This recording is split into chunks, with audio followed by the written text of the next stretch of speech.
Baik, sebelum acara dimulai, alangkah baiknya kita berdoa terlebih dahulu agar acara debat pada malam hari ini berjalan dengan lancar tanpa kendala. Berdoa menurut kepercayaan masing-masing dimulai.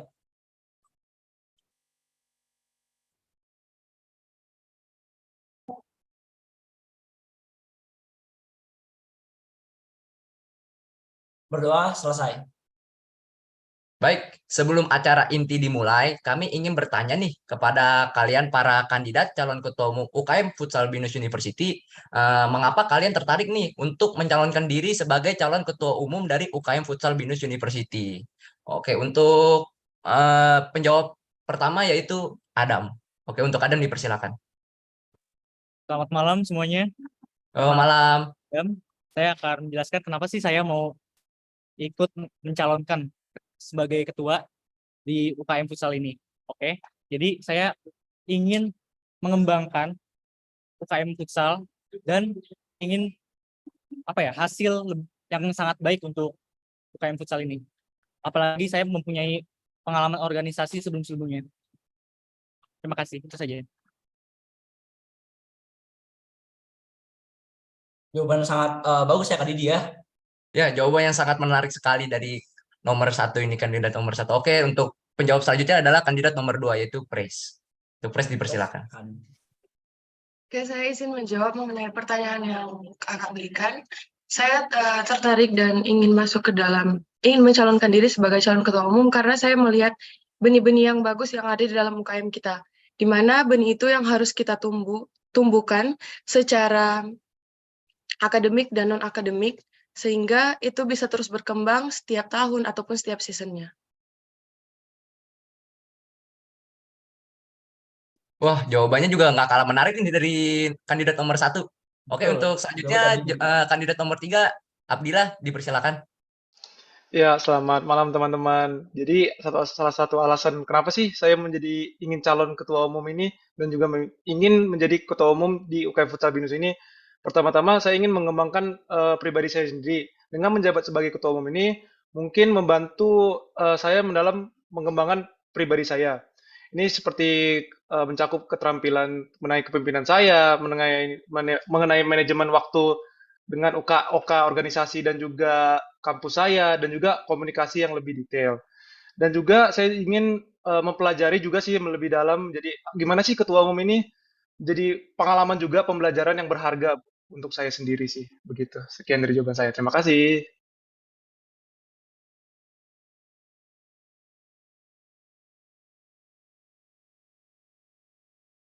Wah, kandidat nomor 3 juga nggak kalah bagusnya juga ya Kak Didi ya. Ya, betul. Oke, terima kasih atas jawabannya para kandidat calon ketua umum. Sangat menarik sekali ya Kak Didi jawaban dari para kandidat calon ketua umum ini. Ya, Kak Danar, jawabannya sangat menarik sekali dari para kandidat. Jadi makin gak sabar nih melihat para kandidat ini untuk berdebat ya, Kak Danar. Tapi sebelum itu, kita spill dulu nggak sih rundown-rundownnya, Kak Danar? Boleh. Sebelum kita spill rundown ya Kak Didi ya. Lebih baik kita para calon kandidat ketua umum ini harus mempresentasikan proker mereka Kak Didi. Wah, menarik sekali nih. Ayo dong. Untuk kandidat nomor satu, coba dipersilakan mempresentasikan prokernya.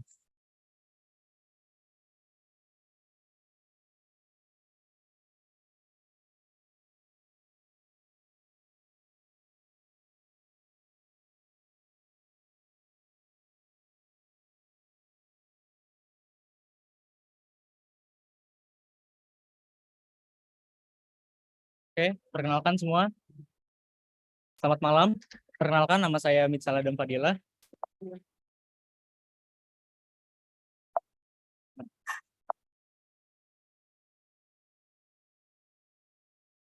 Oke. Biodata saya, nama lengkap saya Mitsal Adam Fadila, nama panggilan Adam, tanggal lahir 4 Agustus 2003, hobi saya sepak bola, cita-cita menjadi presiden klub sepak bola. Moto saya, when people calling mountains, climb together. Pengalaman sepak bola saya, sekolah sepak bola Persigawa Selatan 2010 sampai 2012. Kedua ada futsal dari SD, SMP sampai SMA. Ketiga, saya mengikuti fun football gitu, namanya Kerdus FC. pengalaman organisasi saya. Yang pertama, sewaktu SD saya masuk organisasi pramuka sebagai ketua. SMP saya masuk OSIS sebagai ketua.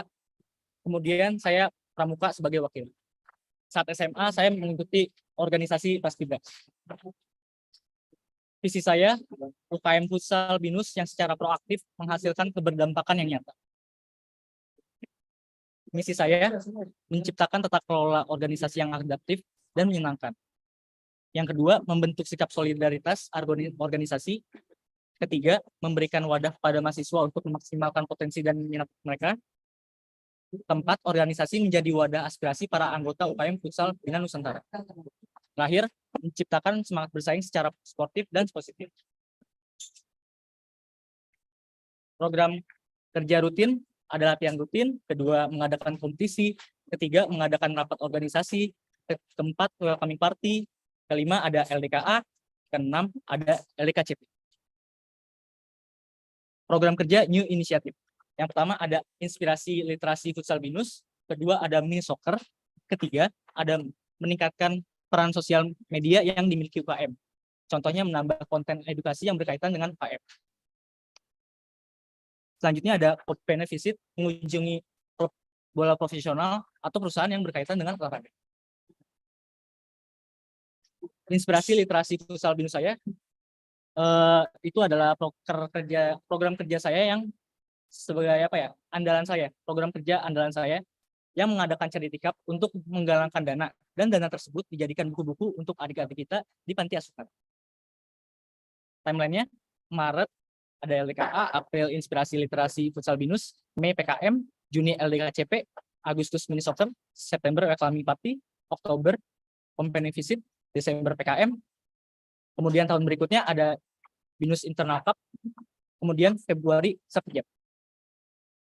Terima kasih. Fine people, Kalimantan, climb together. Oke, sangat bagus banget ya proker-prokernya kali ini ya. Sangat bagus sekali ya karena juga. Oke, untuk selanjutnya calon kandidat nomor 2 dipersilakan untuk memberikan prokernya.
Oke, selamat malam.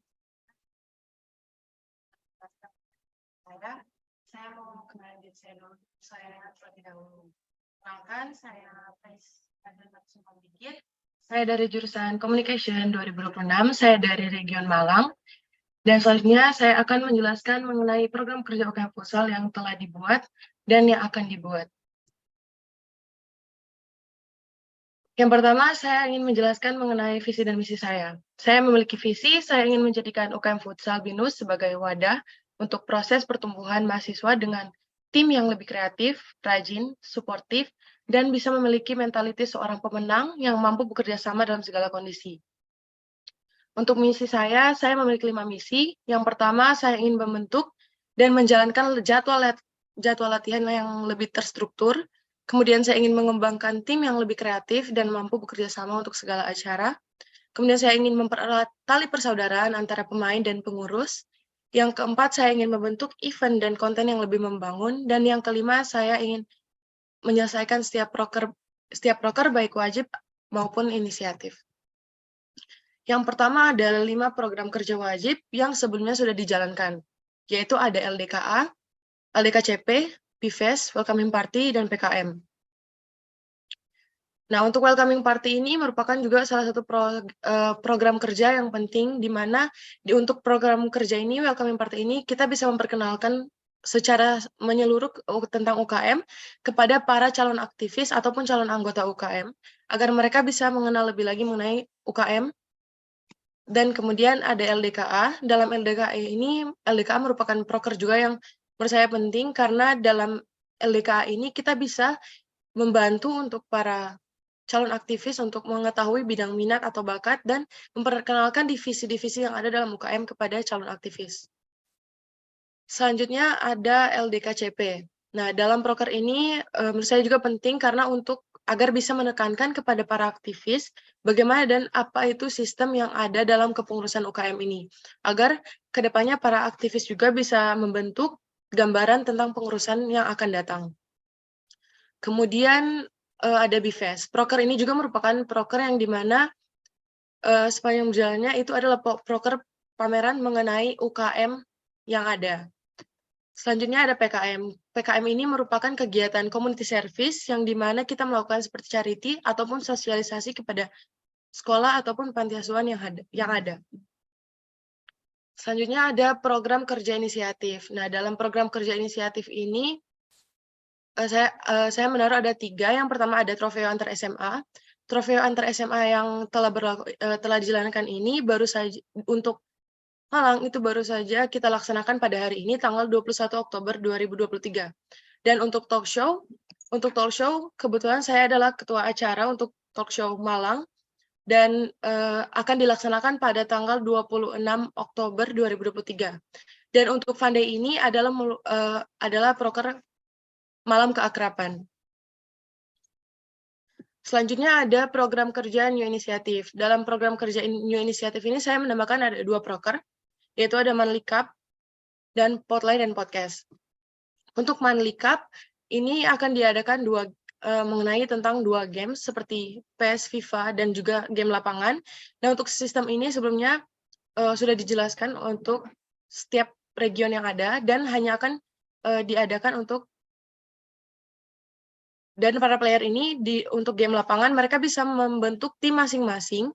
Dan kemudian untuk game e-sport juga seperti PES atau FIFA, mereka bisa mencari tim dan nanti untuk rundown-nya bisa kami perkembangkan selanjutnya. Nah, untuk online dan podcast ini, untuk online-nya akan dijalankan secara online. Jadi untuk via Zoom atau Discord dan nantinya akan direkam atau kita bisa juga nanti itu streaming sehingga bisa diposting di YouTube ataupun di sosial media yang ada. Nah, nanti akan diadakan di setiap region dan kita Zoom-nya itu melalui antara region, misalnya antara region Malang, region Alsut, Bandung, dan sebagainya. Jadi itu tidak hanya pada satu region saja, tapi semua region akan bekerja sama. Selanjutnya untuk podcast, itu podcast akan dijalankan secara onsite di setiap region masing-masing. Nah, proker ini saya adakan gunanya untuk memberikan informasi yang lebih lagi kepada para anggota, bahkan para anak-anak di luar UKM, agar mereka bisa mengetahui lebih lagi mengenai keseruan ataupun kegiatan-kegiatan yang ada di UKM Futsal. Nah, dengan ini UKM Futsal lebih dikenal secara akademik dan non-akademik. Moto saya, ora et labora, berdoa dan bekerja, sisanya serahkan Tuhan yang turun tangan. Sekian dari saya, terima kasih. Oke, kandidat nomor 2 ini nggak kalah bagus juga ya, Kak Didi ya. Iya nih Kak Denar, tapi aku yakin yang kandidat ketiga ini juga nggak kalah menariknya loh. Untuk kandidat nomor 3 dipersilakan.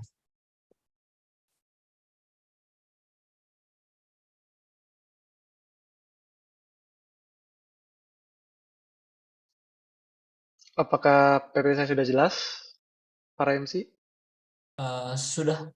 Abdillah. Oke, baik. Selamat malam teman-teman. Perkenalkan, nama saya Abdillah dengan moto Teamwork Makes the Dream Work. Calon Ketua Umum UKM Futsal Binus 2024-2025 nomor urut 3. Dan selanjutnya saya akan menjelaskan saja lanjut dengan visi dan misi saya.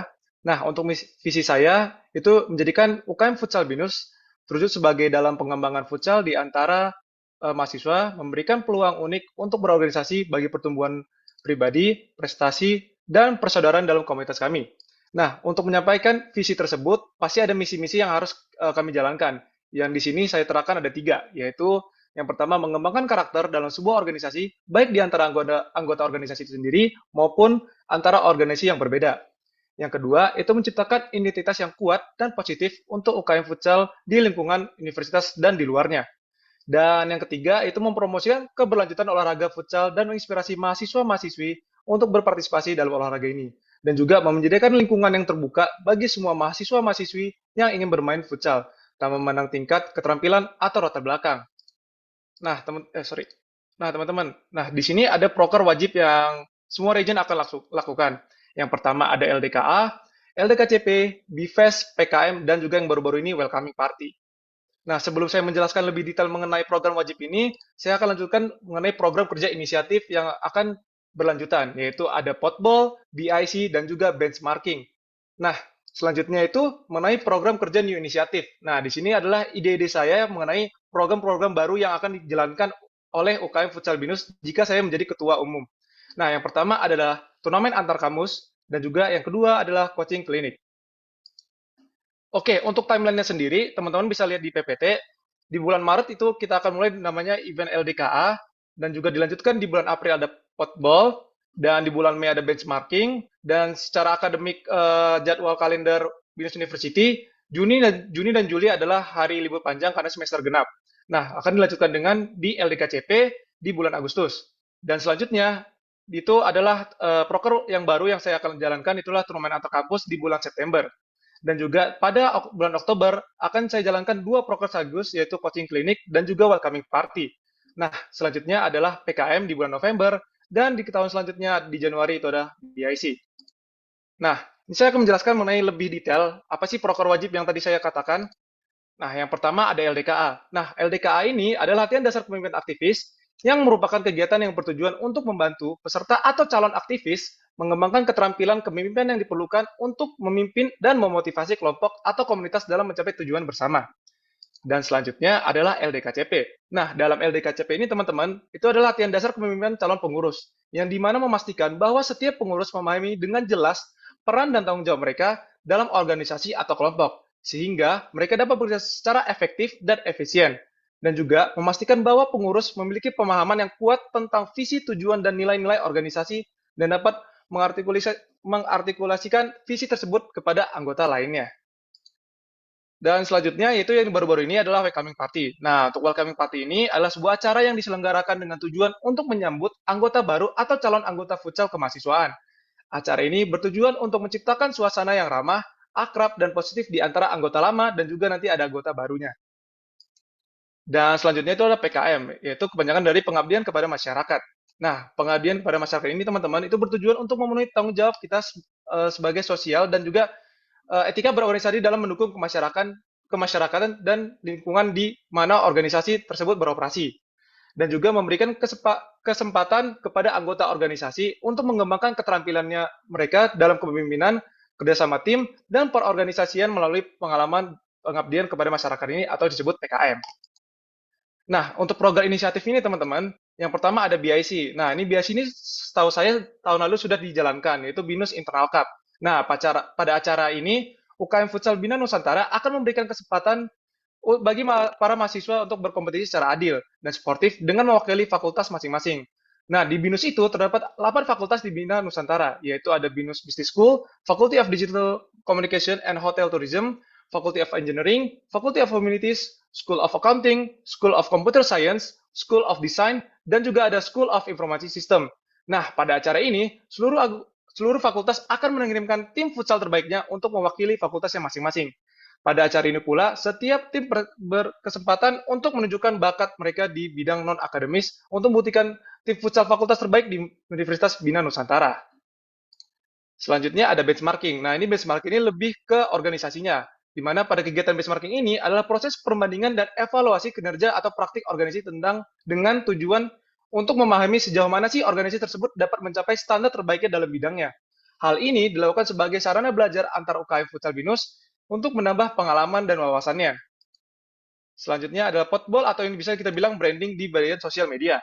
Nah, potball ini merupakan kegiatan yang dilakukan untuk memberikan informasi mendalam tentang peraturan, teknik, sejarah, atau cerita menarik nih seputar futsal atau sepak bola.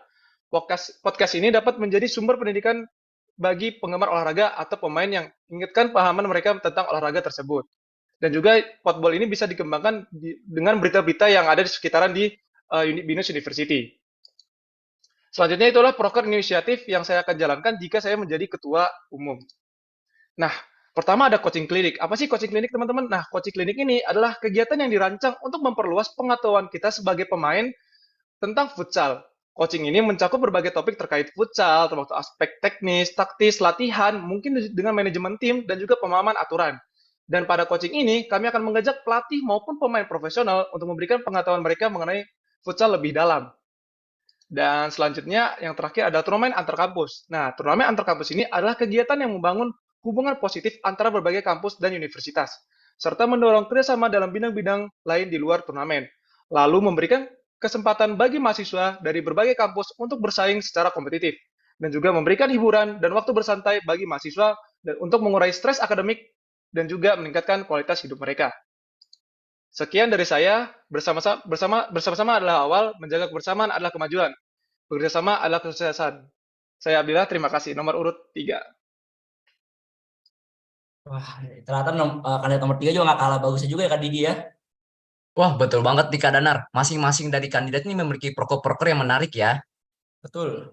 Dan aku mau ngingetin lagi nih Kak Didi nih, untuk para penonton YouTube tetap stay tune ya, karena bakal ada sesi tanya jawab nih dari para penonton untuk kandidat calon ketua umum UKM Futsal Binus University. Ya, betul banget nih Kak Danar. Kalian bisa tanya-tanya nih yang di YouTube mengenai proker ataupun hal lain-lainnya kepada kandidat calon ketua umum. Oke. Tapi sebelum itu kita tadi kan kepotong gitu ya, kayak kita spill dulu nggak sih rundownnya, Kak Oke. Danar? Betul. Kita kasih tahu dulu nih Kak Didi kepada penonton untuk rundown acara debat pada malam hari ini. Baik Kak Danar, untuk sesi yang pertama ada pertanyaan dari para pengurus UKM Futsal Binus University untuk para kandidat calon ketua umum. Nah, lalu di sesi kedua ada debat calon ketua umum yang akan saling sanggah menyanggah satu sama lain. Lalu di sesi ketiga ada debat dari para kandidat calon ketua umum. Dan sesi terakhir ada pertanyaan juga nih yang tadi aku bilang tadi dari para penonton kepada kandidat calon ketua umum UKM Futsal Binus University. Oke, Kak Danar, daripada lama-lama nih, kita langsung aja nih ke sesi yang pertama. Untuk sesi pertama ini ada pertanyaan dari para pengurus UKM Futsal Binus University terhadap 3 calon maupun salah satu calon ketua umum kita nih Kak Didi. Untuk para pengurus silakan bertanya.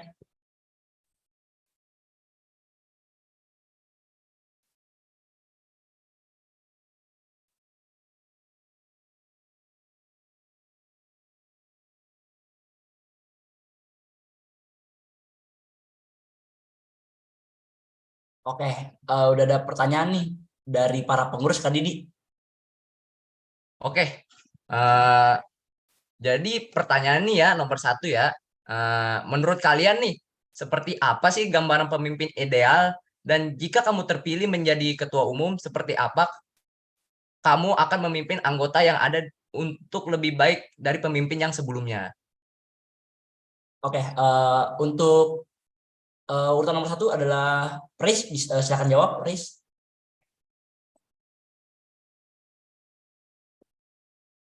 Saya izin menjawab mengenai pertanyaan yang kakak berikan, yang dari kakak pengurus berikan. Jadi pertanyaan adalah garis besarnya adalah gambaran mengenai pemimpin ideal dan bagaimana saya memimpin lebih baik dari pemimpin yang sebelumnya. Saya akan menjawab untuk poin yang pertama mengenai gambaran pemimpin yang ideal. Seorang pemimpin yang ideal itu tidak hanya dilihat dari akademinya, tetapi dia juga harus bisa yang namanya memahami antara pengurusnya, calon aktivisnya, ataupun anggota UKM-nya. Di mana pemimpin yang ideal itu adalah pemimpin yang bisa saling memahami, menerima kritik, bisa menerima ide satu sama lain, bahkan bisa memberikan kesempatan satu sama lain terhadap pengurus, terhadap calon aktivis, bahkan anggota ataupun player yang ada. Di mana pemimpin yang ideal itu menentukan, memberikan jam terbang kepada para anggotanya, bukan hanya mementingkan dirinya sendiri. Dan untuk bagaimana saya memimpin lebih baik dari yang sebelumnya, saya akan memulai dengan yang namanya komunikasi. Karena kita memulai dengan para anggota ataupun aktivis ataupun calon aktivis, kita tidak akan mengenal mereka sebelum kita berkomunikasi dengan mereka. Jadi dari saya dimulai dengan memperbanyak komunikasi, menjalankan komunikasi yang lebih baik lagi antara sesama pengurus, player, ataupun aktivis dan calon aktivis. Sekian dari saya, terima kasih. Oke, terima kasih Pres atas jawabannya. Jadi kalau kata Pres itu ada komunikasi itu adalah yang penting ya Kak Didi ya. Betul, komunikasi itu emang sangat penting dalam sebuah organisasi ya Kak Danar. Betul. Oke, lanjut nih untuk kandidat nomor 3, Abdillah silakan jawab pertanyaan yang pertama. Baik, pertama-tama terima kasih atas pertanyaannya dari para pengurus. Oke, yang pertanyaan pertama di highlight tadi itulah mengenai pemimpin ideal apa sih yang menurut saya itu yang pertama itu menurut saya selain visi dan juga ketegasannya dan juga secara dia bertanggung jawab, empati dan keterbukaanlah suatu kemampuan untuk seorang pemimpin itu seperti mendengarkan, memahami dan mungkin juga merasakan perasaan sesama anggota lainnya. Dan juga pemimpin itu harus saling berkolaboratif. Yang maksud saya itu adalah bekerjasama dan berkolaborasi nih di antara anggota tim atau organisasinya. Dan menurut saya ketua itu juga memandang setiap individunya sebagai bagian penting dari keseluruhan dan mendorong kerjasama yang baik. Dan menurut saya pemimpinan yang ideal menurut saya itu adalah menyampaikan ataupun jika saya menjadi pemimpin, menurut saya pemimpin ideal itu bisa memberikan kepemimpinan yang selanjutnya, membuat karakter pemimpin yang untuk ke calon ke depannya gitu loh.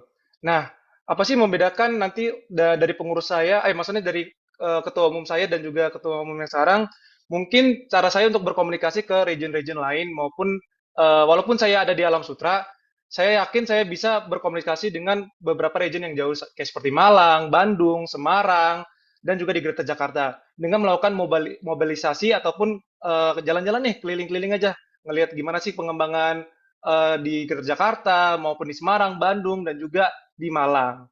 Gitu. Sekian, terima kasih dari jawaban saya. Oke, jawaban yang sangat bagus juga ya Kak Didi dari calon kandidat nomor 3 ya Kak Didi ya. Betul banget. Tapi untuk selanjutnya pasti juga nggak kalah bagusnya juga nih. Untuk Mitsal Adam dipersilakan. Ya, malam Kak. Jadi menurut saya pemimpin yang baik itu adalah berani mengambil keputusan dan bisa mempertanggungjawabkan keputusan tersebut. Ketiga, dia punya empati terhadap rekan-rekannya dan anggota-anggotanya. Dan dia suka berkolaborasi. Itu saja Kak. Oke, ternyata sangat menarik juga ya jawaban dari kandidat nomor 1 ini ya Kak Didi ya. Betul, jawabannya semuanya sangat menarik ya. Oke, untuk selanjutnya pertanyaan nomor 2 ya. Menurut kalian nih, langkah awal dan step-step apa yang kamu ambil jika terjadi konflik yang rumit, yang berefek dari segala sisi seperti DPI, koor, anggota, UKM yang berefek juga ke kampus gitu. Langkah seperti apa yang kamu ambil? Atau observasi masalah, komunikasi, atau langkah seperti apa?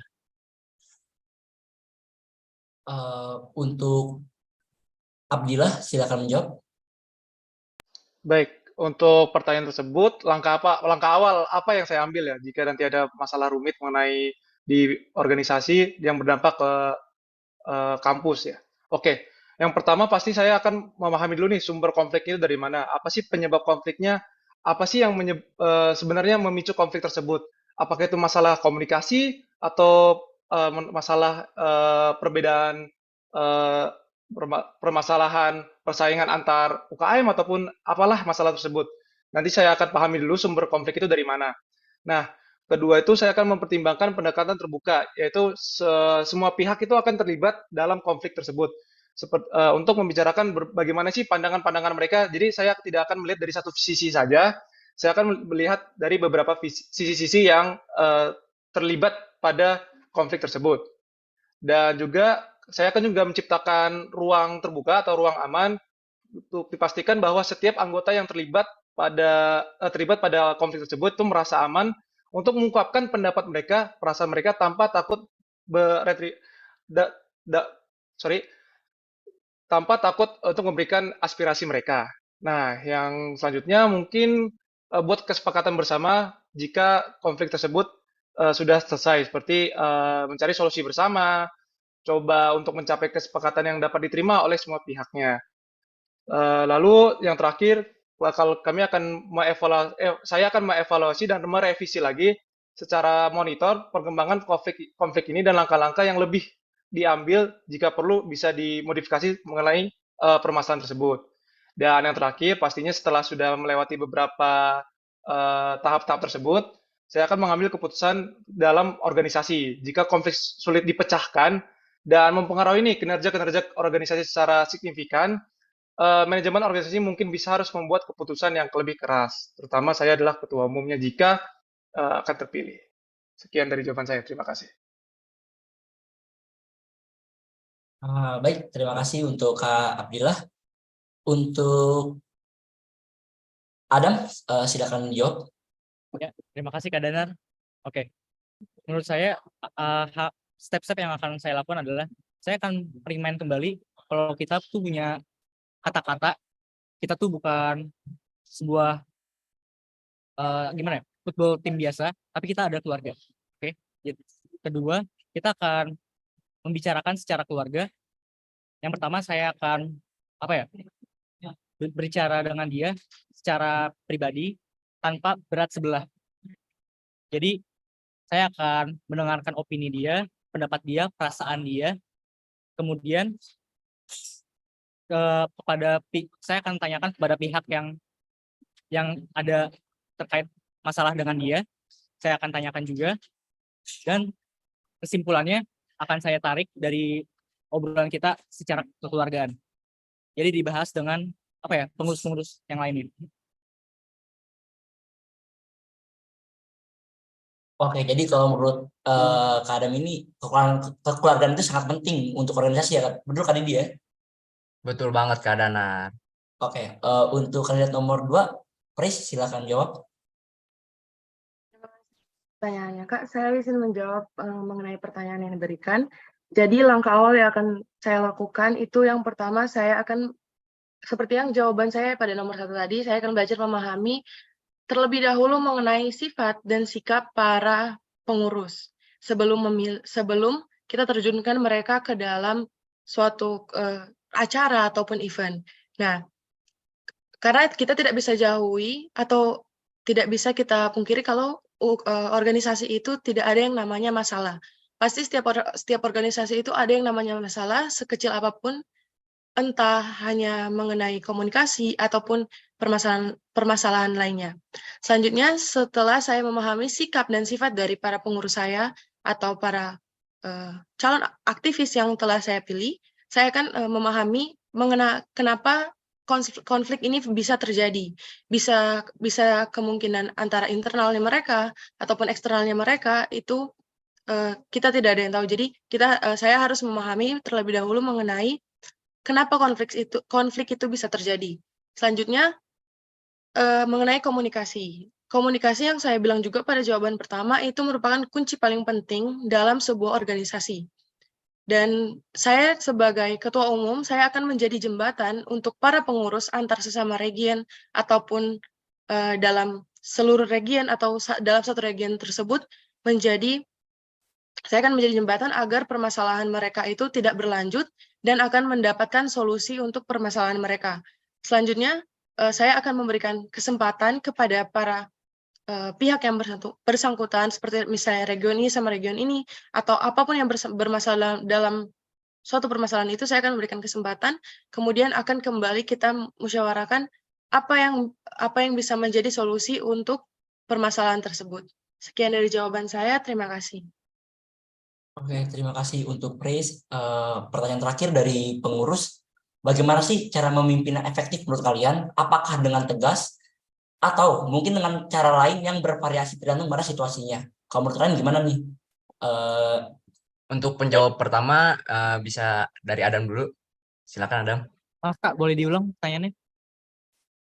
oh ya, untuk pertanyaannya, bagaimana cara memimpin yang efektif menurut kalian? Apakah dengan tegas atau mungkin ada cara lain yang bervariasi tergantung pada situasinya? Saya akan melakukan sebagai pemimpin, saya akan melakukan yang pertama berlandaskan dengan misi saya. Saya akan melakukan tata kelola organisasi yang adaptif. Jadi saya bisa tegas, saya juga bisa mendengarkan apa pendapat rekan-rekan yang atau enggak rekan-rekan atau anggota-anggota yang lainnya. Terus saya akan apa ya? Saya juga bisa apa ya? Lebih ke menerima saran. Oke, terima kasih untuk Adam. Untuk Oke, selanjutnya, untuk selanjutnya Praise dipersilakan untuk menjawab. Terima kasih sebelumnya buat pertanyaannya, Kak. Jadi saya izin menjawab mengenai pertanyaan yang diberikan. Jadi kalau saya memimpin, saya ingin memimpin sebagai efektif atau tergantung. Itu jawaban saya adalah ada fasenya, ada masanya. Terkadang sebagai pemimpin itu kita mulai lagi dari yang namanya saling memahami. Tidak semua pengurus kita, tidak semua aktivis kita itu memiliki sikap atau sifat yang sama. Bisa jadi mereka bisa menerima yang namanya ketegasan, bisa jadi mereka juga bisa menerima saran tersebut lewat obrolan yang santai. Jadi, untuk tegas itu kita bisa menempatkan dalam suatu waktu. Namun juga kalau misalnya kita membiarkan terus-menerus tidak tegas, itu bisa terjadi yang namanya aktivis ataupun para anggota kita malah meremehkan kita atau menyepelekan pendapat kita ataupun keputusan kita sebagai ketua umum. Jadi, untuk pemimpin yang efektif adalah kita bisa menyesuaikan dari setiap kondisi yang ada. Kita bisa tegas, kita pun juga bisa dengan cara ngobrol santai ataupun melakukannya secara santai dan terbuka. Sekian dari saya, terima kasih. Oke, untuk selanjutnya Abdillah silakan menjawab. Baik, terima kasih Kak Didi. Oke, untuk jawaban saya sendiri, cara pemimpin secara efektif gimana sih itu? Menurut saya itu pertama secara pemimpinan kita harus memahami dulu nih visi dan tujuannya nih. Terus akan memastikan dulu pemahaman yang jelas tentang tujuan dan visi organisasi tersebut. Dan juga harus tahu juga nih, apakah organisasi ini tahu sih apa sih visi dan tujuannya dari organisasi ini. Nah, ini juga akan jadi panduan saya dalam pengambilan keputusan dan tindakan yang saya akan jalankan. Lalu selanjutnya pasti saya akan memberikan secara efektif yaitu adalah komunikasi yang jelas. Nah, berkomunikasi ini secara jelas itu adalah seperti terbuka. Saya akan pastikan bahwa semua anggota tim memahami peran mereka, harapan dan tujuan proyek ataupun proker-proker pada tugas tertentu. Nah, dan selanjutnya pasti sebagai pemimpin efektif kita harus memberikan contoh seperti etika kerja yang baik dan juga standar-standar dalam kerja. Dan saya sebagai pemimpin juga harus bertindak sesuai dengan nilai dan prinsip yang ingin saya jalankan di organisasi ini. Dan juga saya akan mendorong kolaborasi yang tadi saya jawaban yang sebelumnya dengan berbagai ide seperti munculkan solusi yang lebih baik dan memotivasi anggota-anggota tim yang ada. Dan yang terakhir adalah yang kedua terakhir adalah saya akan pemimpinan yang secara efektif adalah bersedia bertanggung jawab. Saya akan menerima tanggung jawab atas tindakan-tindakan yang saya perbuat dan hasil yang dicapai oleh tim saya. Dan yang terakhir adalah konsistensi dalam pemimpinan. Konsistensi dalam pemimpinan itu adalah pemimpinan yang secara efektif menurut saya. Jadi konsisten dalam perilaku, keputusan, dan tindakan yang saya perbuat. Kepemimpinan yang berkonsisten membangun kepercayaan oleh tim ataupun organisasi. Sekian dari jawaban saya. Terima kasih.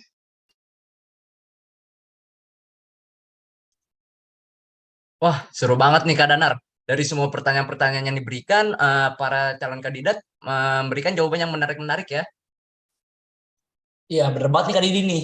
Semoga pertanyaan dari para pengurus ini sudah terjawab semua ya Kak Didi ya. Dan para calon Harusnya. ketua umum ini pastinya sudah mempersiapkan dirinya dengan baik ya Kak Didi ya. Makanya tadi mereka bisa jawab semua pertanyaan yang diberikan oleh para pengurus. Betul banget Kak Danar. Oke, sekarang kita lanjut ke sesi yang kedua. Pasti teman-teman udah nggak sabar kan? Wah, harusnya siapa nih Kak Didi nih? Untuk selanjutnya, sesi debat calon ketua umum. Setelah ini, para calon ketua umum akan diberikan pertanyaan dari panitia yang kemudian dari jawaban yang sudah dilontarkan oleh para calon ketua umum bisa disanggahkan oleh calon ketua umum lainnya. Baik, kita langsung ke pertanyaannya aja ya Kak Didi ya. Baik, Kak Danar. Oke, untuk pertanyaan yang pertama nih ya, untuk para calon kandidat ketua umum, apa yang membuat setiap proker kalian itu bisa memajukan UKM Futsal Binus? Dan beserta alasannya. Untuk penjawab pertama yaitu Adam. Untuk Adam disilakan. Ya, makasih Kak Suwandi dan Kak Danar. Oke, yang pertama sesuai dengan visi saya akan membuat UKM Futsal Binus menjadi proaktif dan menghasilkan keberdampakan yang nyata. Itu sangat sangat sesuai dengan pertanyaannya ya. Jadi saya ingin merasa gimana ya? Saya ingin UKM Futsal Binus itu menjadi lebih sigap dan lebih mempersiapkan lagi untuk acara-acara yang akan diadakan, misalnya proker-proker, dan dari proker-proker itu hasilnya bisa dirasakan oleh anggota-anggota Futsal Binus. Dan bahkan aku punya program inspirasi literasi Futsal Binus dan itu bisa dirasakan oleh masyarakat luas. Contohnya, saya memberikan buku-buku untuk adik-adik kita di panti asuhan.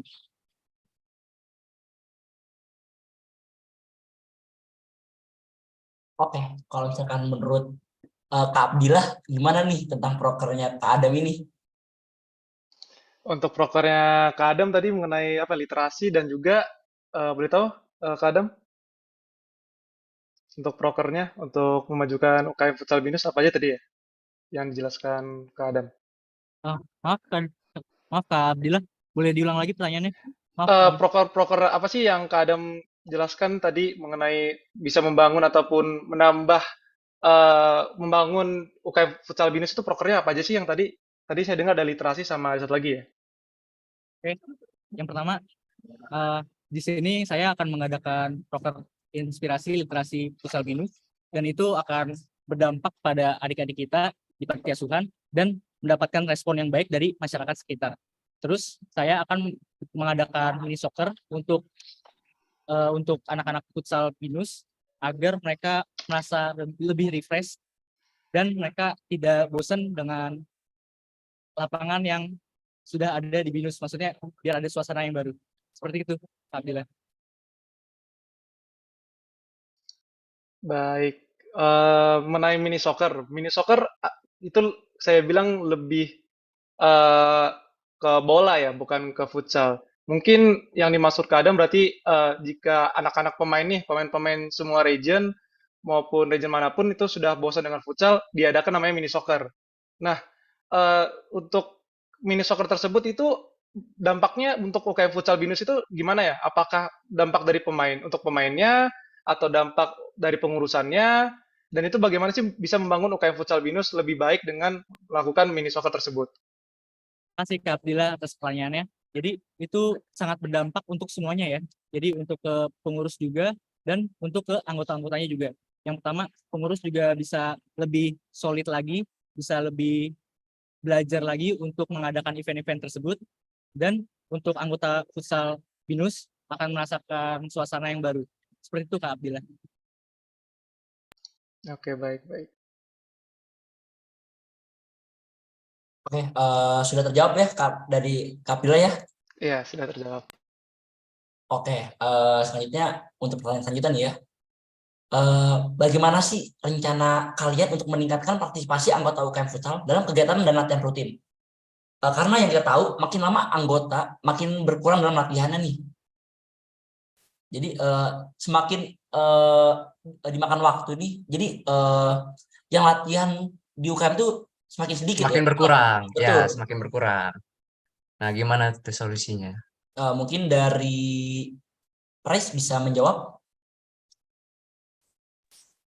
Terima kasih atas pertanyaannya, Kak. Saya izin menjawab mengenai pertanyaan yang Kak berikan tadi. Tadi rencana meningkatkan anggota untuk latihan rutin karena mungkin memang dari setiap region ini adalah permasalahan kecilnya kita. Nah, dari saya itu lebih ngadain ke fun game, Kak. Karena kalau kita selalu latihan rutin setiap minggu, itu akan ada yang namanya bosen dari anak-anak. Jadi anak-anak bakalan ngerasa, kok gini-gini aja, kok latihannya gini-gini aja. Jadi kalau dari saya akan menambahkan yang namanya fun game, ataupun adain acara kecil, ataupun piala bergilir yang versi kecil gitu Kak, agar anak-anak bisa, para player itu bisa sama-sama yang namanya juga saling membaur satu sama lain. Karena di fun game itu kita ada sudah pasti bukan yang latihan rutin yang benar-benar terstruktur atau monoton seperti biasanya. Di situ pasti adalah bermain ataupun kegiatan-kegiatan yang membangun keseruan dalam latihan. Sekian dari saya, terima kasih. Oke, kalau misalkan menurut Kak Adam nih ya, gimana sih jawaban dari Kak Price ini? Tadi kan membahas fun game ya Kak, Price. Menurut Kakak, misalnya banyak anak anggota futsal yang tidak tertarik dengan fun game, apakah tindakan yang Kak Price akan lakukan? Terima kasih untuk pertanyaannya Kak Adam. Jadi, tadi Kak Adam tanya bagaimana kalau misalnya ada anak-anak anggota futsal yang tidak terlalu tertarik mengenai fun game-nya. Oke, mungkin saya bisa kasih yang namanya, pernyataan observasi saya dan data selama saya melihat, selama saya melihat latihan yang ada. Jadi di sepanjang latihan, untuk latihan rutin itu biasanya dari sepanjang saya jaga latihan, itu anak-anak kalau latihan rutin itu biasanya emang sering menghilang. Tapi ketika ada yang namanya bilang kita mau fun game, kita mau ada, turnamen kecil, itu pasti yang, banyak yang muncul. Terlebih lagi juga kita bisa lihat contoh dari programnya BINUS yang namanya Porsinara. Di Porsinara itu menurut saya itu merupakan salah satu program BINUS yang fun, yang seru. Di mana di situ kita bisa melihat banyak anak-anak futsal yang sebelumnya tidak terlihat di latihan, bisa terlihat di Porsinara. Sekian dari jawaban saya, terima kasih. Oke, apakah dari Kak Adam sudah terjawab atas untuk pertanyaannya? Udah Kak Denan. Oke, lanjut nih Kak Didi untuk pertanyaan ketiga. Oke, untuk pertanyaan ketiga yaitu apa langkah-langkah pasti yang akan kalian ambil untuk meningkatkan prestasi UKM futsal baik dalam tingkat lokal maupun nasional? Untuk yang menjawab yaitu Abdillah. Untuk Abdillah dipersilakan.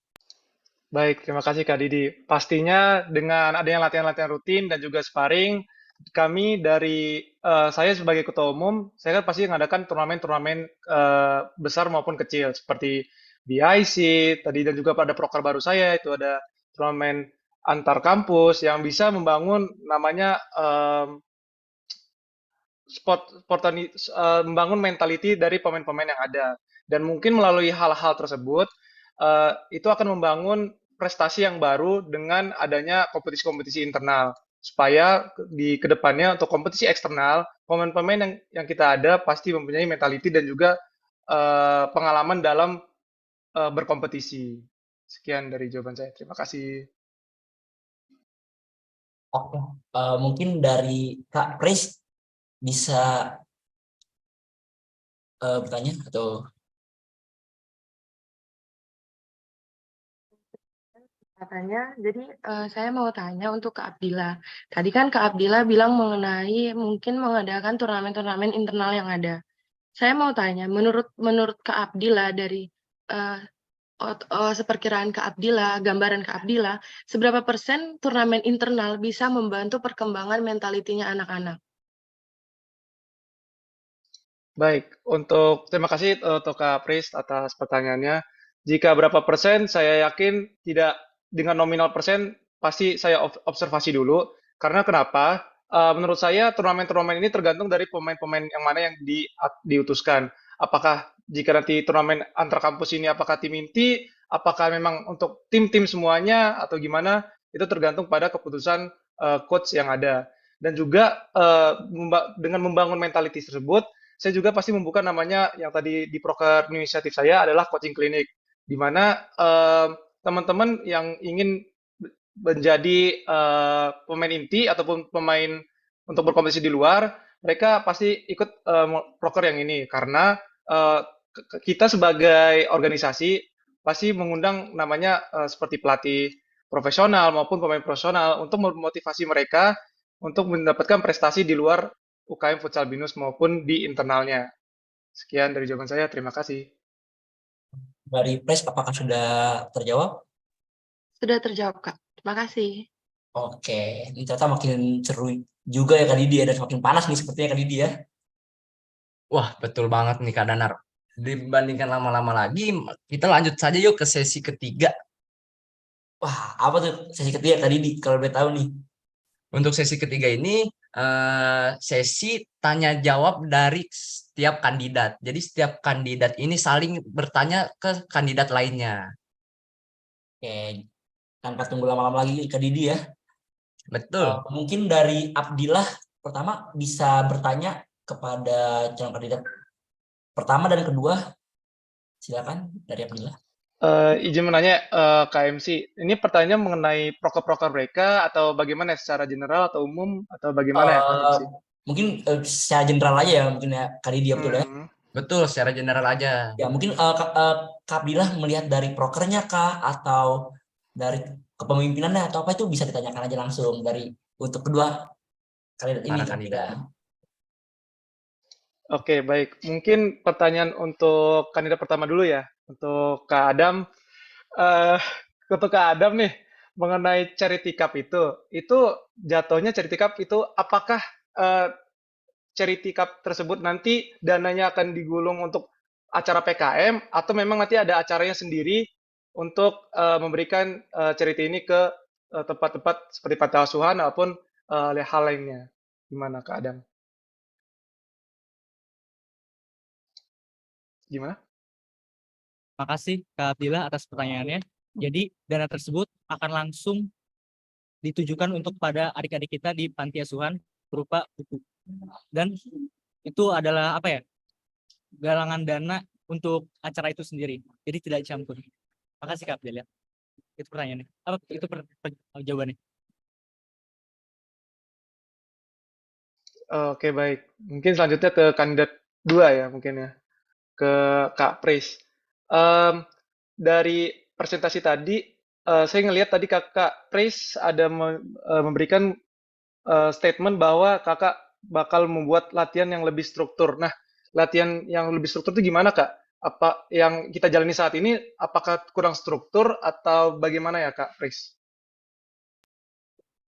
Oke, makasih atas pertanyaannya. Aku izin menjawab. Jadi, balik lagi aku lihat dari observasiku selama aku menjadi anggota UKM. Jadi, latihannya kita itu memang berjalan. Namun ada kalanya itu kita masih kekurangan yang namanya tempat latihan. Ini aku nggak cuma bilang juga permasalahan di satu region saja, tapi ada juga di beberapa region. Dalam contohnya juga di Malang, masih ada yang namanya susah untuk mendapatkan tempat latihan. Nah, di situ tuh dengan lebih terstrukturnya yang aku maksud tadi itu adalah di mana kita harus menempatkan jadwal-jadwal pasti, hari-hari latihan pasti untuk kegiatan latihan kesehariannya. Selain itu juga kita latihan itu bukan cuma latihan rutin yang namanya program kerjanya UKM, tapi kita juga ada latihan mengenai turnamen, mengenai Rektor Cup, dan sebagainya. Dan pelatihannya itu kita nggak mungkin latihan yang asal-asalan, yang kayak, oke hari ini latihan, hari itu latihan. Jadi kita tetap harus ada yang namanya, oke guys, kita pastiin pokoknya hari Rabu dan hari Jumat adalah jam latihan, nggak bisa diganggu-gugat, dan struktur latihannya juga disesuaikan dengan coach dan manajer latihannya. Sekian dari jawaban saya, terima kasih. Nah, kalau dari Kak Abdillah, apakah sudah menjawab nih? Kak Abdillah apa masih kurang menjawab nih Kak Abdillah nih? Eh, Mungkin menurut saya kan tadi Kak Pris ada bilang mengenai lapangan ya. Nah, permasalahan tersebut apakah memang terdampak ke seluruh region mengenai struktur latihan tersebut? Apa memang tadi pendapat Kak Pris itu mulai hanya di satu region aja Kak? Begitu Kak. Oke, terima kasih untuk pertanyaannya. Jadi, kan kita bisa lihat juga dari postingan Instagram. Dan kita bisa lihat dari postingan Instagram itu, kita bisa melihat yang sering ada yang namanya dokumentasi latihan itu tidak semua region, tapi hanya sekitaran 3 ataupun 4 region saja. Dan itu mempengaruhi juga struktur latihan. Makanya dari situ menjadi calon ketua umum kan kita memperhatikan semua region, bukan hanya 2, 3 ataupun 4 region saja. Sekian dari jawaban saya, terima kasih.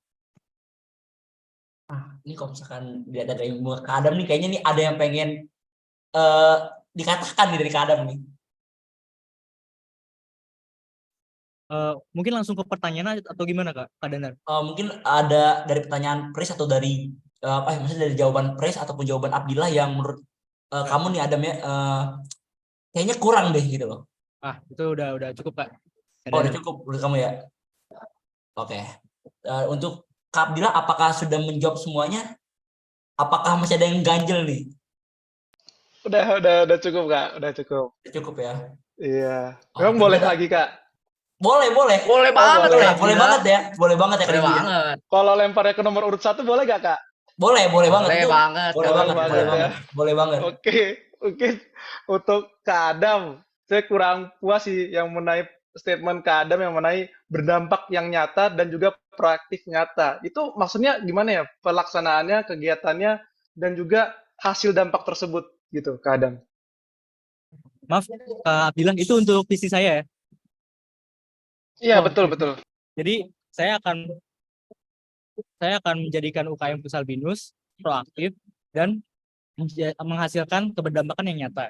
Jadi maksud dari visi saya itu adalah saya menjadikan UKM Futsal Binus lebih mempersiapkan apa yang akan kita lakukan, misalnya proker-proker, dan dari proker-proker tersebut kita bisa menghasilkan dampak yang bisa dirasakan oleh semua anggota futsal dan masyarakat luas.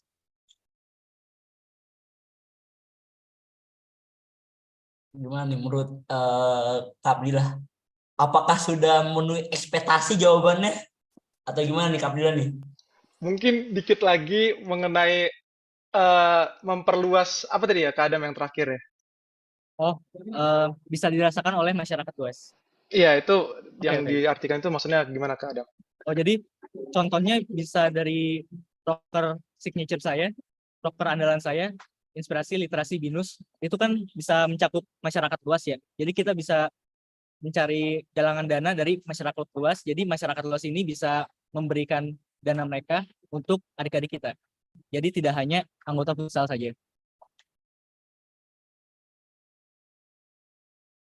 Gimana Kak Abdillah? Apakah sudah menjawab semua pertanyaan dari hati Kak Abdillah nih? Eh, eh, Mungkin ya untuk visinya saya udah jelas, oke mengenai itu.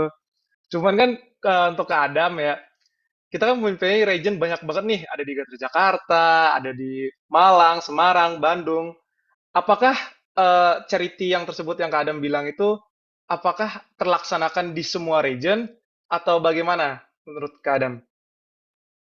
Jelas ya, jadi menurut saya akan laksanakan program itu untuk ke semua region. Jadi setiap region akan mencari yatim piatu, panti asuhan yatim piatu untuk kita alirkan dana tersebut menjadi buku-buku dan buku-buku itu diberikan kepada panti asuhan tersebut.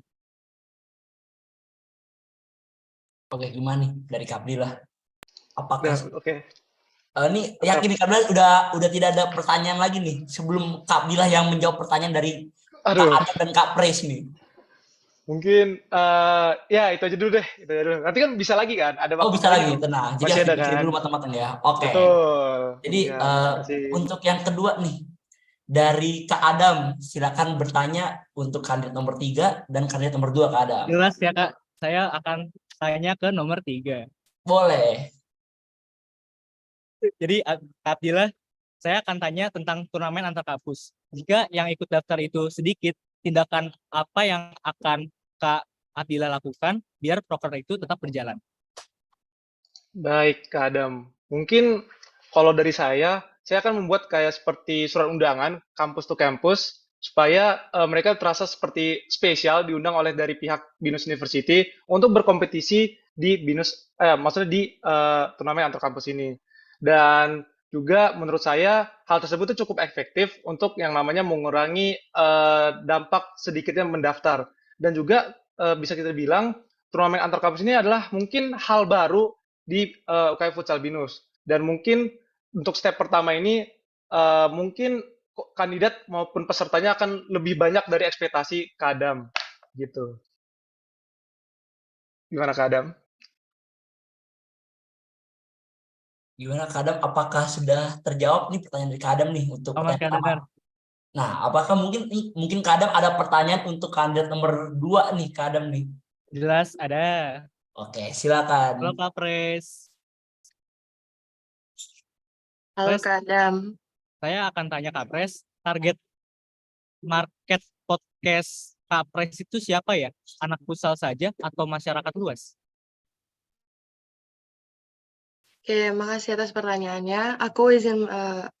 Saya izin menjawab mengenai pertanyaannya.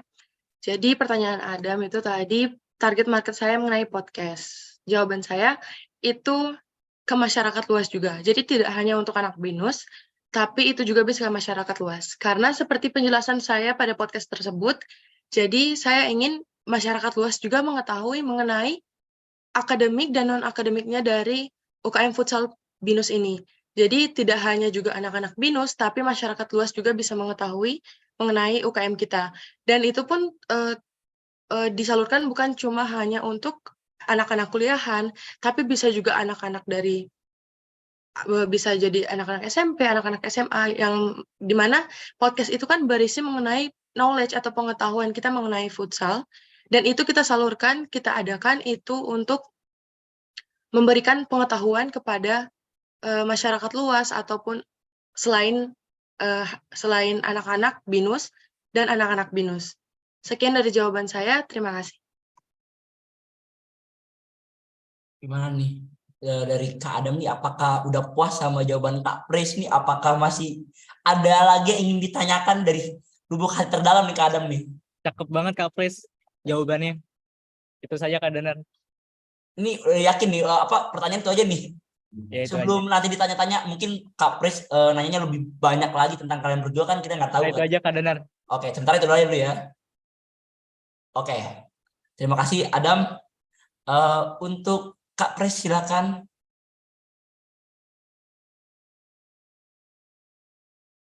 Mungkin Kak Pres bisa bertanya ke kandidat nomor 3 dan kandidat nomor 1 ya Kak Pres ya. Oke, jadi aku mau mulai dulu yang ke nomor 3. Sebelumnya aku boleh minta tolong buat ulangin poin-poin dari proker yang kamu sebutin tadi. Dari berapa proker nih Kak? Karena kan banyak nih, ada proker wajib, inisiatif, dan new inisiatif nih Kak. Ke new inisiatifnya aja. Oke, untuk new inisiatifnya itu ada dua Kak, yang itu coaching klinik sama turnamen antar kampus Kak. Dan kalau misalkan Kakak juga mungkin tadi kurang perhatikan, tadi ya di program inisiatif itu ada BIC Potball gitu Kak. Yang untuk aku mau nanya mengenai turnamen antar kampus. Tadi mungkin sudah ada menjawab sedikit, namun itu aku mau nanya lagi. Kalau misalnya mengenai turnamen antar kampus itu nantinya mau dilaksanakan sistemnya bagaimana dan apakah itu tertuju kepada satu region saja atau itu menyeluruh? Jadi untuk semua region akan mendapatkan bagian itu atau hanya kepada satu region saja? Baik Kak, terima kasih atas pertanyaannya. Nah, kalau Kakak lihat tadi, Kak Pris, mengenai proker-proker saya itu ada banyak ya, sekitaran ada 10. Nah, supaya saya bisa menyamakan bahwa semua region ini ada, saya akan memberikan 2 proker per region, yang dimana akan setara lah, maksud saya kayak setiap region memiliki signature sendiri dalam proker tersebut. Untuk antar kampusnya, mungkin saya akan memilih yang dimana memiliki kapasitas maupun lapangan yang mungkin bisa diadakan namanya turnamen antar kampus. Dan dan juga yang proker lain mungkin bisa dilemparkan seperti kayak benchmarking, mungkin nanti ada seminar yang lain dari talk show, itu akan bisa dilemparkan ke Manggisan mungkin, dan juga bisa Bekasi, dan juga nanti mungkin ke Bandung dan juga Malang dan juga Semarang, Kak. Jadi semua proker-proker maupun semua region akan terbagi dengan rata untuk proker-proker yang inisiatif maupun new inisiatif tersebut, Kak. Dan juga program wajib kita. Gitu, Kak Pris.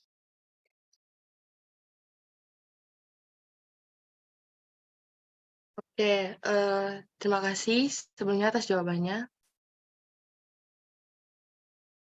Mungkin Kak Pris ada pertanyaan lain nggak nih untuk dua kandidat ini nih? Ada Kak. Boleh. Saya mau ke kandidat nomor 1 dulu. Yang pertama aku mau nanya yang mengenai yang tadi literasi, mengenai yang proker yang literasi itu yang charity. Nah, saya mau nanya, kan itu bisa jadi juga kita hanya menjalankan pada kita kan nggak susah buat yang namanya adanya pertemuan di antara setiap region. Di mana setiap region kita itu ada di berbagai daerah yang bisa kita katakan itu jauh. Dan untuk mengenai charity itu, apakah itu ditujukan kepada satu region saja atau itu menyeluruh dan bagaimana cara kita bisa menyatukan charity tersebut? Terima kasih Kak Pres atas pertanyaannya. Jadi saya akan sesuai dengan visi saya akan menjadikan UKM Futsal Binus proaktif, jadi mempersiapkan dari jauh-jauh hari. Jadi saya akan merencanakan setiap region untuk mempersiapkan proposal dan sudah mencari tempat panti asuhan untuk disalurkan dananya dari acara charity cup tersebut. Itu, Kak Pres. Oke, makasih. Ini kalau misalkan dari calon kandidat, misalkan pertanyaannya, mungkin jawabannya kurang puas ya, bisa bilang aja nggak apa-apa, karena ini debat ya guys ya. Kalau mau nanya lagi boleh Kak? Boleh banget, terbuka, sangat terbuka ya kali dia. Aku mau Terbuka sekali. nanya. Jadi untuk kan kita tahu ya kalau untuk proker, aku nanyanya ini ke kandidat nomor 1 dan nomor 3. Ini pertanyaannya untuk kedua kandidat ini. Jadi kan kita tahu kalau misalnya proker itu harus ada yang namanya proposal. Kalau tidak ada proposal, proker kita pasti nggak bisa jalan tanpa ACC. Nah, kalau menurut aku mau nanya mengenai program kerja yang ada rundown-nya, ada anggarannya, itu dari kedua kandidat ini bagaimana cara memberitahukan ataupun menyatukan antara region-region tersebut mengenai proposal, anggaran, dan semacamnya. Karena untuk program calon ketua itu otomatis harus menjalankan atau menyatukan setiap region yang ada.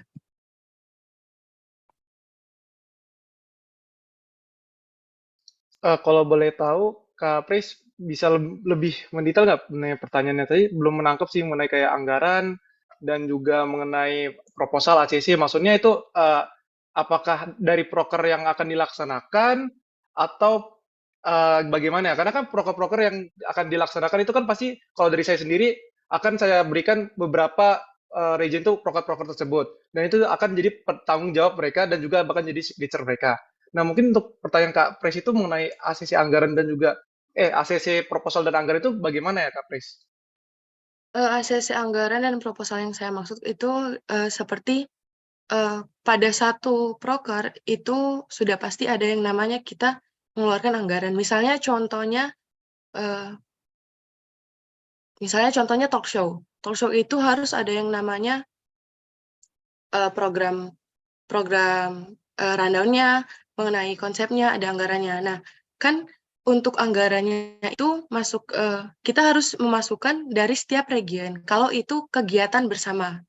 Bagaimana anggaran tersebut bisa kita satukan dan bisa kita jadikan bisa kita bentuk untuk suatu proker. Apakah itu mungkin ada cara-cara khususnya dari mungkin Kak Adam atau Kak Abdillah?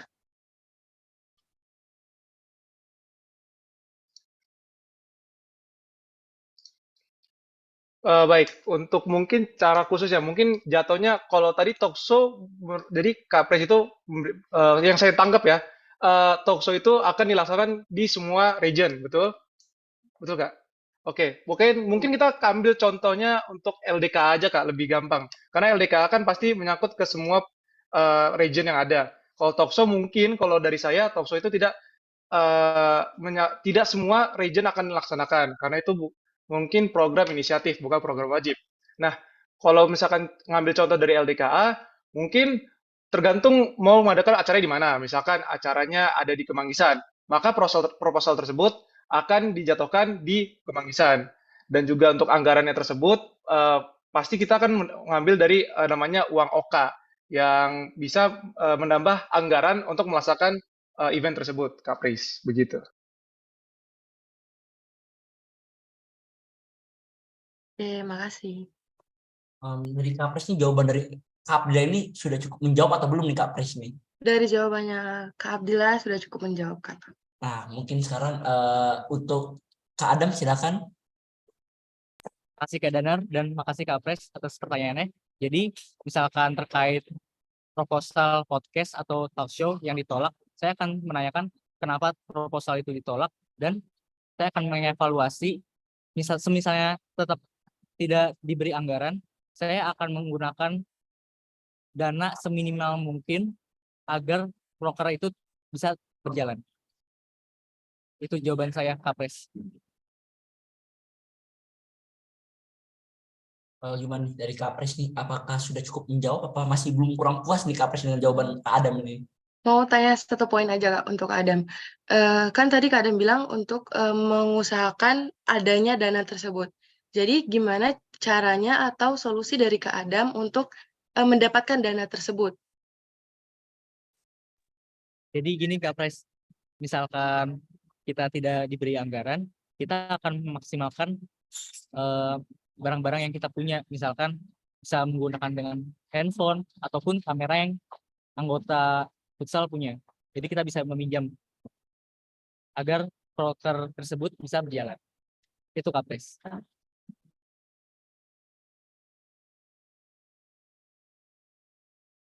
Oke, makasih.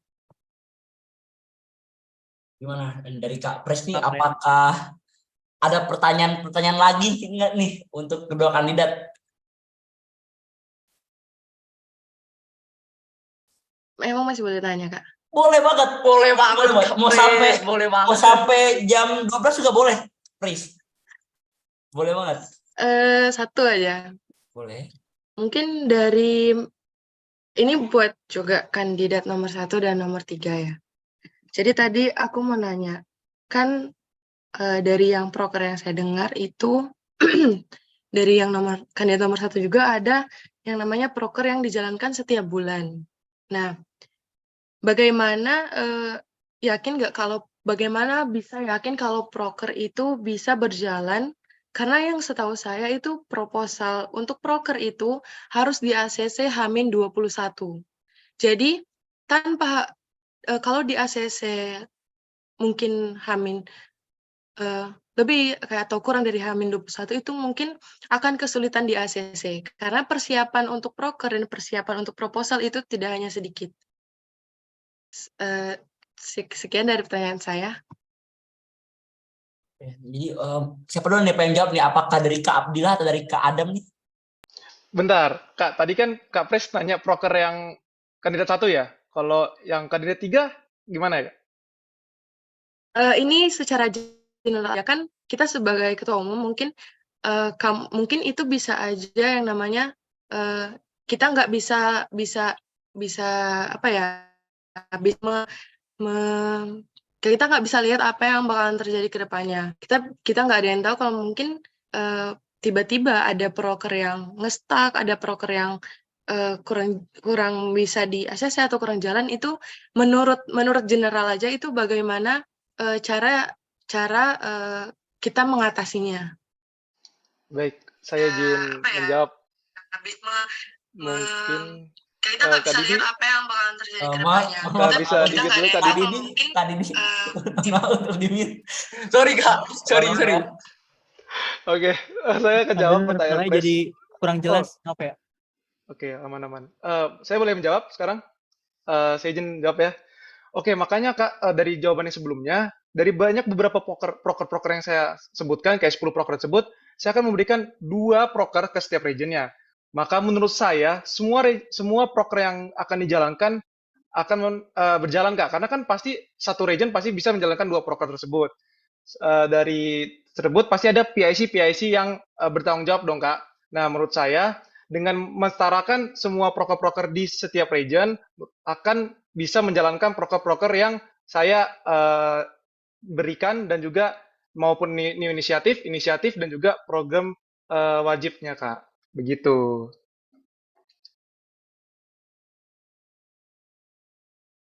Oke, gimana dari Kak Pres nih? Apakah masih kurang puas dengan jawaban Kak Abdilan nih apa gimana nih? Udah aman, Kak. Oke, jadi tinggal jawaban dari Kak Adam, silakan, monggo.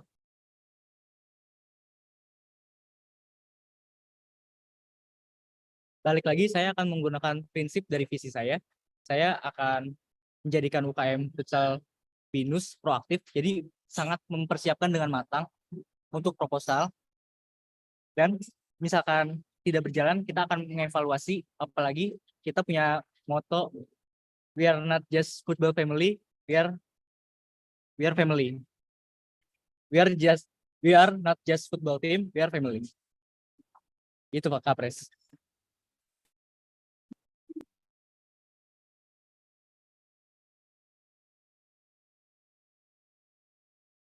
Gimana nih dari Kak Pres? Apakah sudah cukup menjawab? Apa kayak, aduh masih kurang nih jawaban, butuh jawaban yang bener-bener kayak yang sesuai ekspektasi gitu loh Kak Pres. Gimana dari Kak Pres nih? Sejauh ini udah aman sih, Kak.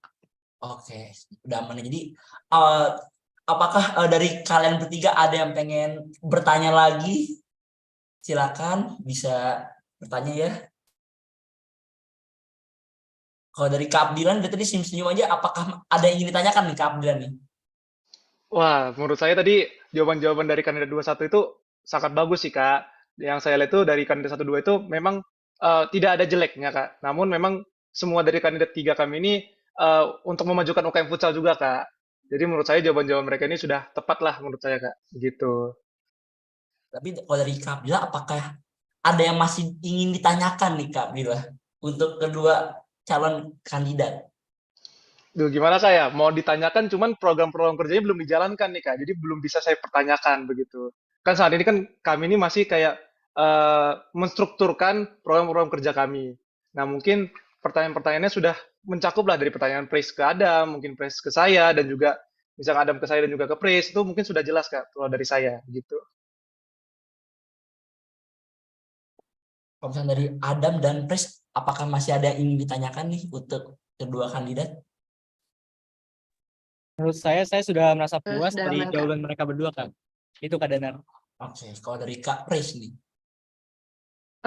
Untuk jawabannya juga saya udah merasa puas dan udah aman semuanya, Kak. Udah paham. Jadi sudah tidak ada pertanyaan lagi nih ya dari para calon kandidat ya. Sudah Iya. aman semua ya. Oke, silakan Kak Didi, silakan di-unmute sekarang. Saatnya sesi kita lagi Kak Didi nih. Wah, semakin panas ya Bung Danar. Betul, semakin panas apalagi ada suara TikTok tadi ya Kak Didi ya. Waduh, itu sangat bikin tapi emang Parah. Tapi seru banget ya Kak oke, Didi ya. untuk sesi terakhir nih ya. Untuk sesi terakhir nih, ada pertanyaan dari para penonton live YouTube yang akan dijawab oleh para calon kandidat. Untuk Terbang pertanyaan tinggi. apa aja sih Kak Danar pertanyaan-pertanyaannya? Oke, untuk pertanyaan pertama dari Kak Nadia Permata Setiawan, eh, Kak mau tanya, kalau uang kas kepepet tapi proker yang udah di planning harus tetap jalan. Contohnya kayak turnamen eksternal binus. Nah, ini kalian punya solusi nggak? Sedangkan kita tahu sendiri kalau cari sponsor tuh susah gitu loh. Silakan mungkin yang pertama dari Pris, silakan. Oke, saya menjawab mengenai pertanyaan tadi. Jadi mungkin untuk mencari sponsor di waktu-waktu terdekat itu susah, masih termasuk dalam sulit. Tapi bisa kita lakukan yang namanya funding. Jadi funding itu tidak harus mencakup hal besar, tetapi kita bisa funding atau kita bisa cari dana dengan menggunakan aktivis atau para pengurus UKM. Di mana di mana modal awal untuk funding itu berawal dari iuran dari setiap panitia yang ada dalam proker tersebut atau para pengurus, dan kemudian akan melanjutkan ke dalam proses funding atau cari dana. Sekian, terima kasih. Oke, terima kasih jawabannya, Kak Pris. Silakan untuk Kak Abdillah, silakan menjawab pertanyaan. Baik, tadi mengenai pertanyaan kalau uang kas kepepet dan sponsor susah untuk event, eh, jawaban Pris sangat tepat tadi mengenai funding dengan eh, melibatkan aktivis maupun pengurus. Namun menurut saya kembalikan lagi ke acara tersebut, apakah memang nominal yang diberikan itu cukup besar, apakah kecil? Jika nominal itu cukup besar, mungkin bisa mengambil dari uang OK yang tersedia. Nah, dari uang OK tersedia tersebut akan direvisi kembali, apakah keperluan yang akan diambil tersebut itu adalah nominal yang tepat atau memang hanya menghamburkan uang. Apakah balik lagi nih ke uh, event tersebut dari target audiens mereka, target sponsor mereka, apakah bisa menyesuaikan dengan ekspektasi untuk keluaran uang OK tersebut, Kak. Begitu. Dari sponsor, mungkin sponsor susah. Makanya dari 3 kandidat yang ini, kami mengembangkan kebanyakan ke sosial media yang seperti branding. Tadi kayak Kak Pres bilang dari hotline ataupun podcast, dan juga misal Adam bagian charity cup-nya, supaya UKM Futsal Binus ini bisa lebih berkembang di luarnya gitu, Kak. Oke, terima kasih untuk Kak Abdillah. Untuk kandidat nomor 1, Kak Adam, silakan menjawab. Kasih Kak Danar atas kesempatannya. Jadi menurut saya untuk sekelas turnamen seharusnya kita sudah mempersiapkan dari jauh hari dan seharusnya kita bisa mendapatkan sponsor. Jadi misalkan kita tidak punya dana funding yang cukup besar dan uang kas kepepet, kita akan menggunakan dana OK yang tersedia. Begitu. Ataupun hadiah dari turnamen itu bisa kita minimalkan agar tetap prokernya tetap berjalan. Itu Kak Dana. Oke, terima kasih. Semoga pertanyaan dari Kak Nadia Permata Setiawan ini bisa terjawab ya. Lalu ada juga nih yang nanya dari Kak Vivi. Jika saat kegiatan UKM berlangsung dan terlihat kurangnya interaksi dari member-member lama terhadap member baru, apakah masing-masing kandidat memiliki niat untuk menciptakan suasana kegiatan yang asik dan enjoy, terutama pada member-member yang baru? Jika iya, jelaskan seperti apa bentuk implementasinya agar hal tersebut dapat direalisasikan. Dan jika tidak, itu mengapa? Silakan untuk Kak Abdillah, silakan menjawab. Oke, baik. Tadi mengenai kalau jika ada anggota lama, bagaimana mendekatkan angka anggota baru ya? Betul, Kak Danar. Betul. Dan itu kan kalau saya jadi ketua umum, saya akan memberikan seperti instruksi kepada ketua-ketua regionnya untuk memberikan seperti gathering bersama kepada pengurus bareng-bareng dengan mungkin menggunakan balik lagi ke menggunakan uang OK untuk kepentingan UKM futsal tersebut. Jadi mungkin gathering kayak makan-makan aja, sharing session, kan pasti akan terjadinya pendekatan lah antara anggota lama dan anggota baru. Dan juga selain itu mungkin pengurus-pengurus untuk pendekatan ke calon pengurus yang baru, mungkin di luar dari jam kerja, mereka bisa nongkrong bareng. Pokoknya menurut saya komunikasi aja sih Kak, di mana ketua-ketua region ini harus memang bisa memiliki namanya skill komunikasi yang baik ke pengurus-pengurus maupun calon pengurus yang baru, gitu Kak. Oke, terima kasih Abdillah atas jawabannya. Untuk Kak Adam silakan. Oke, Danar. Jadi saya akan memberitahu teman-teman saya atau reminder kalau kita harus punya inisiatif untuk approach calon pengurus ataupun calon anggota ataupun senior-senior kita. Jadi kita bisa gimana ya? Kita tidak bisa dikenal sombong gitu. Jadi kita harus rendah hati juga dan kita juga harus menerima maupun itu junior ataupun senior. Atau tidak kita bisa mengadakan match atau enggak internal match. Jadi yang bisa ikut juga senior juga bisa ikut, junior maupun senior. Jadi itu bisa, harapan saya itu bisa menyatukan mereka lah. Itu Kak Danar. Oke, baik. Terima kasih Adam. Selanjutnya, Pris silakan menjawab. Ya, terima kasih. Aku izin menjawab ya. Pertanyaan tadi mengenai ada niatan untuk sebentar. Apakah dari masing-masing kandidat memiliki niat untuk menciptakan suasana kegiatan yang lebih asik dan enjoy? Itu sudah pasti ada karena itu juga merupakan salah satu poin penting yang harus ada dalam UKM. Nah, untuk bagaimana caranya dan implementasinya itu, saya akan menjelaskan mengenai proker saya kembali yang mengenai Fun Day. Nah, di situ tuh di Fun Day itu kita ada yang namanya bonding atau liburan bersama. Jadi itu akan diadakan dalam 1 tahun sekali, di mana kita bisa menggabungkan antara pengurus yang lama dan pengurus yang baru ataupun para aktivis dan calon aktivis, sehingga kebersamaannya itu tetap terjalin dan tetap terjaga sehingga tidak ada yang namanya gap di antara kita. Kemudian juga mungkin aku bisa mulai dari yang namanya bonding-bonding kecil. Misalnya karena kita ada di posisi yang namanya di antara daerah, aku mau mulai yang namanya dari meeting online, mungkin dari DC atau dari Jimit atau dari Zoom, di mana kita itu bisa saling berkomunikasi antara pengurus yang lama ataupun pengurus yang baru. Karena pengurus yang lama itu memiliki pengalaman dalam mengurus UKM, dan untuk pengurus yang baru juga membutuhkan yang namanya ilmu atau knowledge dari para pengurus yang lama. Jadi untuk bonding itu, untuk dari kebersamaan itu antara pengurus lama dan pengurus baru sangatlah penting. Sekian dari jawaban saya, terima kasih. Oke, terima kasih atas jawabannya 3 calon kandidat. Semoga jawaban dari 3 kandidat ini menjawab ya, Vivi. Terima kasih sudah komen di YouTube. Lanjut nih, Didi. Ada pertanyaan lain nggak sih di komen YouTube ini, Didi? Ada nih dari Kak Nadia Permata Setiawan. Untuk pertanyaan selanjutnya yaitu, kalau misalnya ada latihan futsal cewek kurang dari 12 orang, kira-kira apakah kalian tetap mengadakan latihannya atau ditiadakan? And why? Atau bagaimana? Untuk Abdillah, dipersilakan menjawab. Baik, untuk pertanyaan tersebut, kalau misalkan tadi ada latihan cewek kurang dari 12 orang ya, apakah masih ada diadakan atau ditiadakan dan kenapa?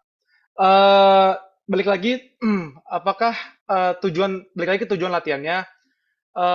Saya akan mempertimbangkan dulu apa sih tujuan dari latihan tersebut. Jika latihan itu memiliki tujuan yang penting seperti persiapan untuk turnamen atau kompetisi, maka dari saya sendiri mungkin harus mencari cara untuk melanjutkan latihan dengan peserta yang ada. Nah, yang kedua mungkin lebih memfleksibelkan jadwal. Apakah jadwal latihan itu bisa dapat disesuaikan untuk digabungkan oleh pemain perempuan dan pemain mahasiswa cewek dan mahasiswa cowok dan mahasiswa cewek? Jika peserta yang hadir itu kurang dari 12 orang, mungkin dari saya bisa dikondisikan jadwal latihannya agar lebih cocok dengan jadwal mereka. Dan ya, itu sekian sih dari jawaban saya, karena balik lagi tujuan untuk latihan itu gimana untuk 12 orang ini? Apa untuk persiapan turnamen, atau cuma untuk nongkrong-nongkrong saja, atau bagaimana? Gitu. Oke, terima kasih Abdillah atas jawabannya. Untuk selanjutnya, Mitsal Adam, dipersilakan untuk menjawab. Terima kasih Kak Suandi. Jadi menurut saya sangat menghargai effort orang itu untuk datang ke latihan, dan menurut saya latihan akan tetap berjalan sesuai porsinya. Dan setelah itu saya akan mengevaluasi kenapa yang datang sedikit bersama para pengurus nantinya. Jadi kita bisa tahu kenapa yang datang itu hanya sedikit. Jadi kita bisa berharap hasilnya nanti yang datang akan lebih banyak lagi. Gitu Kak Danar dan Kak Suwandi. Oke, untuk selanjutnya Pres silakan menjawab. Terima kasih atas pertanyaannya. Saya izin menjawab. Jadi, mengenai latihan itu, mungkin kita targetkan 12 orang minimal ya, 12 orang cewek untuk latihan. Tapi yang datang latihan atau yang terbentuk itu hanya di bawah 12. Dari saya tidak akan menghilangkan latihan tersebut karena kalau kita menghilangkan latihan tersebut berarti kita menghilangkan jejak juga. Kalau kita menghilangkan jejak, otomatis para anak-anak baru mungkin misalnya B27, B28 dan seterusnya itu tidak akan menemukan yang namanya jejak anak-anak cewek UKM futsal. Jadi seberapapun yang latihan, sekalipun hanya 2 orang yang latihan mengenai cewek itu tetap akan terus berjalan. Dan kita juga bisa yang namanya menggabungkan latihan antara cewek dan cowok UKM agar di mana kita itu di situ latihan bersama, kita melakukan struktur latihan bersama dan bukan yang namanya membeda-bedakan karena kita latihan yang namanya satu olahraga. Kita latihan yang namanya futsal. Jadi tetap struktur latihan atau rundown latihan atau jalannya latihan itu pasti akan sama. Sekian dari jawaban saya. Terima kasih.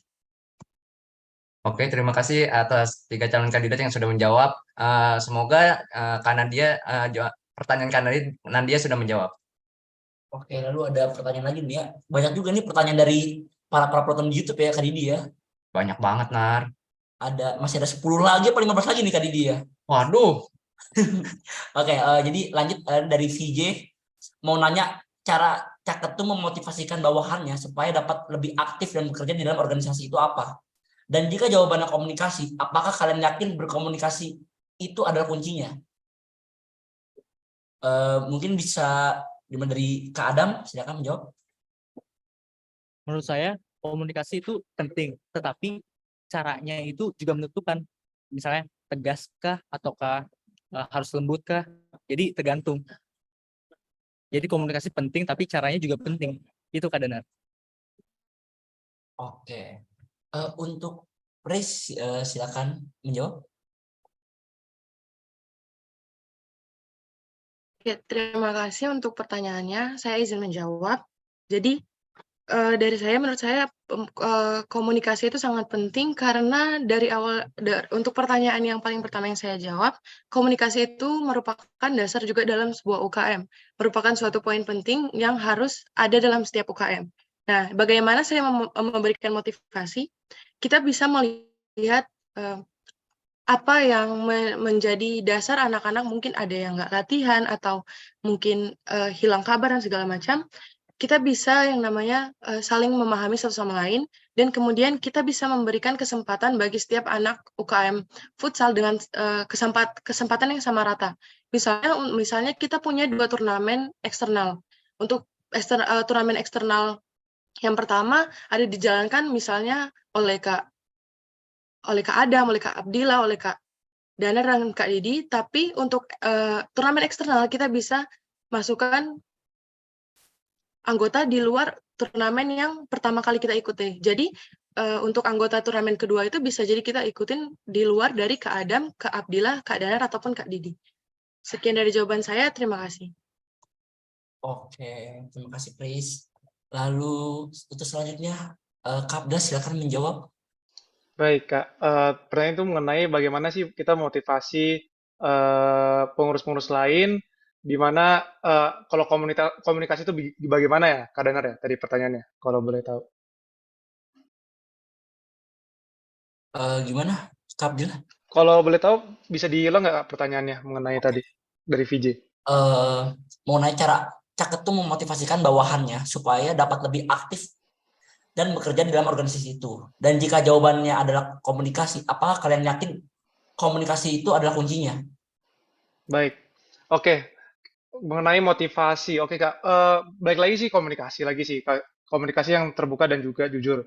Dari saya sendiri berkomunikasilah secara terbuka dan jujur dengan anggota-anggota tim lainnya. berbicara tentang kayak tujuan, harapan, dan juga tantangan yang dihadapi oleh organisasi. Dan juga untuk jika pengurus tersebut merasa apakah mereka itu UKM Futsal Binus, kita bisa kayak seperti jawaban pres itu, kita bisa memberikan tanggung jawab yang signifikan, seperti kayak menaruh dia di bagian divisi-divisi di suatu event, atau bisa kita memberikan tanggung jawab yang penting dan juga menantang kepada mereka. Ini memungkinkan mereka merasa berharga dan juga berkontribusi pada UKM Futsal Binus, Kak. Begitu. Oke, terima kasih jawabannya untuk para calon kandidat. Semoga pertanyaannya menjawab ya VJ ya. Lalu ada pertanyaan lagi nih, masih banyak juga pertanyaannya ya dari YouTube ya. Dari Santika Puspita, bagaimana cara para ketiga calon ketua umum menanggapi para pemain perempuan yang tidak ingin latihannya disatukan dengan para pemain laki-laki? Karena para pemain laki-laki banyak yang meremehkan. Silakan untuk Kak Pris duluan, silakan menjawab. Izin menjawab untuk pertanyaan yang diberikan. Jadi kalau mengenai mungkin pemain laki-laki itu saling suka meremehkan atau sebagainya. Nah, sebelum yang namanya ada memulai latihan dari latihan perdana, akan ada yang namanya juga kita harus yang namanya evaluasi atau briefing. Atau kasih tahu kayak kita itu harus sesuai sama seperti slogan kita. Kita itu nggak cuma sebuah tim futsal, kita itu juga sebagai suatu kekeluargaan. Event itu kita ada dalam berbagai region yang berbeda. Jadi kalau misalnya terjadi yang namanya anak-anak lelaki itu meremehkan porsinya perempuan, itu kita harus ada yang namanya evaluasi atau mungkin kasih tahu dia dengan baik kalau kita itu punya porsi yang beda-beda. Ya latihannya futsal cowok dan latihan futsalnya cewek itu berbeda. Jadi futsal cowok mungkin bisa dalam contohnya mungkin larinya mereka, joggingnya mereka 5 dan untuk cewek mungkin 3 dan itu kita kalau buat meremehkan secara futsal cowok itu harus yang namanya kita minimalisir. Dan kalau misalnya itu terjadi akan ada yang namanya juga kita seperti yang saya bilang tadi, kalau seberapa yang latihan, sekalipun itu cuma 1, 2, 3, itu mungkin kita tetap akan jalankan latihan di hari yang berbeda dengan di hari ataupun di jam yang berbeda dengan latihannya UKM untuk anak-anak cowok. Seperti contohnya misalnya anak-anak cowok latihannya di jam 8 sampai jam 10 misalnya, kalau cewek bisa kita mulai di jam 6 sampai jam 8, sampai jam 8 ataupun dari jam 7 sampai jam 8. Sekian dari jawaban saya, terima kasih. Oke, terima kasih Pres atas jawabannya. Untuk Kak Abdas silakan menjawab. Mungkin jawaban saya mengenai hal tersebut itu balik lagi oleh region-regionnya yang dimana membuka pelatihan untuk yang perempuan. Jika memang mereka terasa diremehkan, lain, itu harus ada tindakan yang keras dari ketua region tersebut dan harus mengambil tindakan.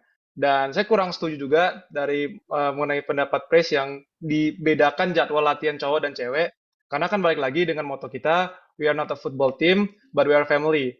Dan kalau jika dipisahkan, itu bisa membuat kayak seperti masalah lagi bagian internal di peserta maupun pemain yang ada. Gitu, Kak Danar. Oke, terima kasih Kak atas jawabannya. Mungkin lanjut dari Kak Adam, silakan menjawab. Menurut saya sebagai ketua itu harus mengingatkan lagi kalau kita itu adalah keluarga ya.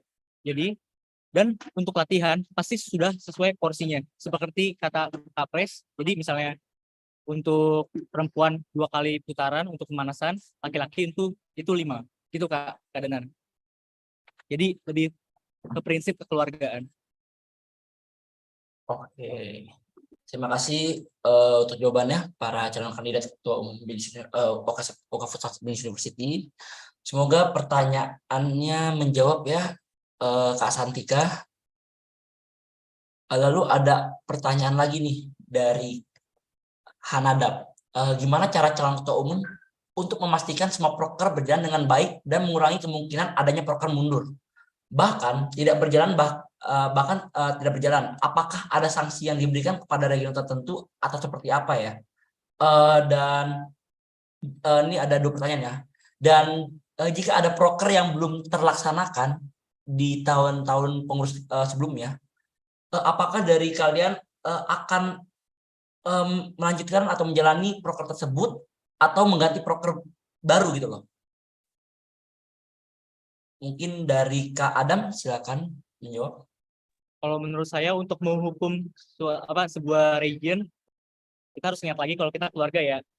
Mungkin keputusan untuk menghukum itu kurang tepat ya, malah tidak tepat. Jadi menurut saya kita seharusnya evaluasi, bukan menghukum. Gitu kadang. Oke, jadi kalau menurut Kak Adam kali dia evaluasi itu penting, oke? Oke, untuk udah agak capek saya ngomong sendiri di sini ya Kak Didi ya, bantuannya Kak Didi ya. Oke, untuk Kak Bila silakan, monggo dijawab Kak Bila pertanyaannya. Baik, itu mengenai proker yang tidak terlaksanakan. Bagaimana sih sebagai ketua umum itu kita bisa melaksanakan proker yang ada ya, Kak Danar ya. Balik lagi sih, sebenarnya udah saya jawab sih. Jika tadi Kak Hana ada mendengar statement saya sendiri, saya akan memberikan proker-proker tersebut ke setiap region yang ada. Dan saya akan juga mengevaluasi lagi, apakah proker tersebut bisa dijalankan di region tersebut. Jika proker tersebut tidak dilaksanakan, pastinya ada evaluasi besar untuk kewajiban region tersebut dalam prokernya. Dan juga jadi pertanyaan terakhir tadi itu mengenai kalau boleh tahu kadang pertanyaan yang kedua itu bisa diulang? Oke, kalau untuk pertanyaan kedua, apakah jika proker dari pengurus sebelumnya belum terlaksanakan, apakah di kepengurusan kalian apakah proker ini dijalankan atau ganti dengan proker yang baru gitu loh? Baik, Kak. Untuk yang proker sebelumnya mungkin akan dijalankan dengan tujuan yang berbeda, Kak. Jika nanti seperti tujuannya yang saya lihat adalah potball. Nah, potball tersebut itu kan untuk membranding sosial media dari UKM. Nah, saya lihat juga ada proker-proker dari Praise yang cukup menarik, yaitu hotline, dan mungkin bisa dikembangkan dengan tujuan yang berbeda, Kak. Bukan hanya untuk satu region, namun untuk menggabungkan region ke region lain. Begitu, Kak. Oke, terima kasih Kak Abdillah atas jawabannya. Mungkin lanjut dari Kak Pris. Oke, terima kasih untuk pertanyaannya. Saya izin menjawab. Yang pertama mengenai memastikan bagaimana semua proker berjalan dengan baik. Nah, untuk setiap proker itu kita harus ada yang namanya deadline. Misalnya untuk kita punya acara misalnya talk show, dan talk show itu acaranya dijalankan pada bulan Juli. Kita harus memulai yang namanya briefing ataupun kasih tahu kepada para panitia ataupun mencari panitia itu. Dari saya sendiri targetnya itu H-5 bulan itu sudah harus dikasih tahu. Kenapa? Karena balik lagi ke proposal. Kita itu punya yang namanya proposal. Proposal itu kalau misalnya dikasih ataupun harus dinaikkan, harus tetap ada up ke kampus. Dan untuk acara itu bisa juga kayak kita lihat tadi misalnya ada eksternal, ada kegiatan yang seperti turnamen itu pasti mengeluarkan anggaran dan itu pasti lumayan besar. Yang sudah pasti kita memerlukan yang namanya sponsor. Dan untuk proposal itu kalau misalnya naiknya agak lambat, itu mungkin akan sulit diakses oleh kampus, apalagi terhadap sponsor. Dan deadline-nya proposal maksimal kita harus mengumpulkan adalah H-21. Nah, jadi harus kita lebih ke memberikan deadline dan memastikan itu kalau berjalan dengan baik dengan cara komunikasi dengan ketua panitia yang kita tunjuk. Karena setiap proker itu pasti ada yang namanya ketua panitia. Untuk kita sebagai calon ketuanya juga harus tetap memberikan jam terbang kepada anak-anak untuk menjadi ketua panitia atau panitia yang ada. Selanjutnya untuk mengurangi kemungkinan adanya proker mundur atau bahkan tidak berjalan. Kalau misalnya ada proker yang mundur, itu sebaiknya jangan tidak dijalankan, tetapi tetap dijalankan dengan konsep yang baru, konsep yang berbeda, dan mungkin konsep yang lebih bisa dijangkau dengan deadline yang diberikan. Dan untuk sanksi menurut saya tidak setuju mengenai sanksi karena, kalau kita menerapkan sanksi terhadap suatu region yang tidak menjalankan proker, itu sama dengan halnya kita hanya melihat, satu kesalahan dari region tersebut. Tapi kita sebagai calon ketua umum, kita harus mencari solusi atau cara mengenai kenapa proker itu tidak berjalan, mengenai kesalahan mungkin dari suatu region tersebut. Dan memastikan kalau, suatu region tersebut untuk proker ke depannya bisa berjalan dengan baik. Dan apabila kalau misalnya proker ke depannya masih tidak berjalan dengan baik, kemungkinan kita akan ada yang namanya, pemberitahuan lebih lanjut lagi atau misalnya kita, sanksinya bukan sanksi yang benar-benar, istilahnya kita cut off mereka dari tempat kita, tapi kita sanksi yang namanya kita kasih tahu kalau, kasih tahu mengenai proker yang seharusnya mereka jalankan. Sekian dari jawaban saya, terima kasih. Oke, terima kasih untuk Kak Pris. Ini Kak Adam belum jawab nih ya, sepertinya nih Kak Adam ya. Silakan Kak Adam, bisa dijawab Kak Adam. Kak Adam udah ya apa belum? Ya sudah, Kak. Oh sudah juga ya. Oh sorry. Daripada Sorry. menghukum, saya lebih Mungkin- pilih untuk mengevaluasi. Kayaknya Oke, ngantuk nih ya kadang ya MC-nya ya. betul.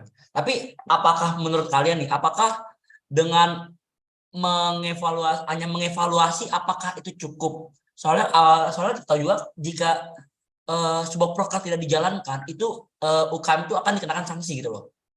Oke, makasih Kak Danar. Jadi menurut saya, Sorry, ini untuk semuanya ya, untuk semuanya. aku dulu Oke, yang boleh, jawab atau gimana? boleh, Oke. boleh. Jadi menurut saya dengan kita mengevaluasi, kita sudah menyelesaikan 50% dari masalah tersebut. Jadi kita bisa merancang apa yang akan kita lakukan, apa tindakan kita agar proker itu berjalan, ataukah proker itu mundur, ataukah proker itu diganti ke arah yang lebih baik. Itu Kak Dan. Oke. Terima kasih Adam. Kalau misalkan menurut Kak Bila gimana tuh? Ya evaluasi yang tadi saya bilang itu mengenai evaluasi yang besar sih Kak. Dan baik lagi evaluasi tersebut apakah memang memberikan mereka suatu warning atau cuma memberikan mereka cuman oh ya udah saya cuma dikasih tahu, cuman tidak ada tindakan-tindakan yang mengimplementasikan bahwa masalah tersebut itu memang harus diselesaikan, harus diambil untuk mengatasi masalah yang ada gitu loh. Evaluasi itu memberikan kayak pahaman awal sih, tetapi tanpa tindakan nyata. Mungkin masalah mungkin tidak terselesaikan, namun kita bisa memberikan warning sih kepada yang tidak melaksanakan program tersebut.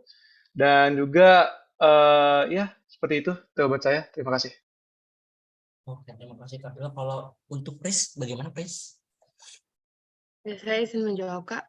Jadi, kita yang paling utama itu kan sebelum kita yang namanya narik panitia, kita harus memahami setiap kemampuannya panitia. Dan kalau misalnya di proker yang selanjutnya, di evaluasi pertama mereka tidak memperbaiki kesalahan, kita akan memberikan yang namanya sanksi, namun sanksi istilahnya sanksi yang tidak berbunyi sanksi. Jadi, kita bisa rombak panitia. Kita bisa lihat, dengan kepanitiaan ini, panitia yang di proker ini, mereka mungkin tidak mampu untuk menjalani proker ini. Namun, kita bisa merombaknya dengan panitia yang ada di proker lain dan bisa juga yang namanya kita untuk proker yang besar ataupun yang membutuhkan panitia banyak, kita bisa yang namanya open panitia recruitment. Jadi di situ kita juga bisa yang namanya mulai istilahnya dari evaluasi kita bisa mulai start baru yang lebih baik lagi dan menjalankan proker itu lebih terstruktur dan lebih baik lagi. Terima kasih, Kak. Oke, makasih Pris untuk jawabannya. Semoga pertanyaan dari Kana ini sudah menjawab ya Kana ya. Lalu ini pertanyaan terakhir nih ya. Ini udah terakhir bener ya.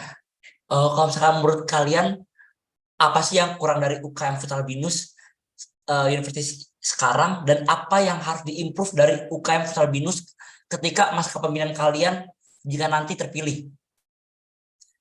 Boleh Kak Pris menjawab duluan? Ya, saya izin menjawab. Kalau dari yang saya lihat mengenai seluruh region, itu lebih ke kekeluargaannya. Jadi, kekeluargaan dari UKM futsal ini masih kurang karena kita masih tidak semuanya mengetahui apa yang terjadi di region ini, apa yang terjadi di region ini, dan dari saya kekurangan itu harus kita bentuk mulai dari ketua umumnya, untuk sekretaris umum dan ben umumnya, dan untuk ketua-ketua region ataupun DPI regionnya. Itu dari saya. Sekian, terima kasih. Oke, terima kasih atas jawabannya Kak Pris. Silakan Kak Abdillah untuk menjawab pertanyaannya. Baik, Kak Danar.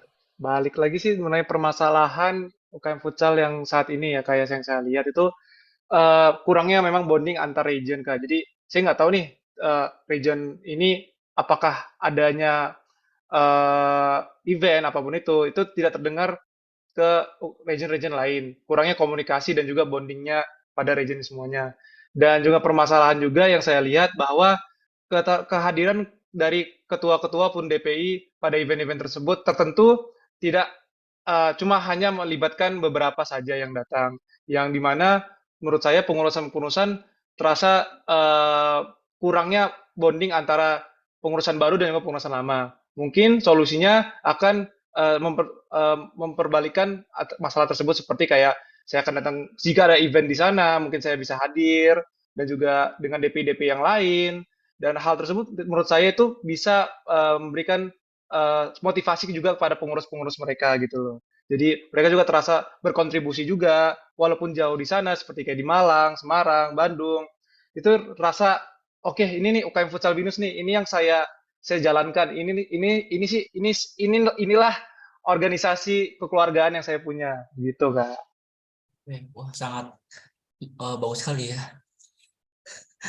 Oke, silakan jawaban terakhir dari Kak Mitsal Adam, silakan.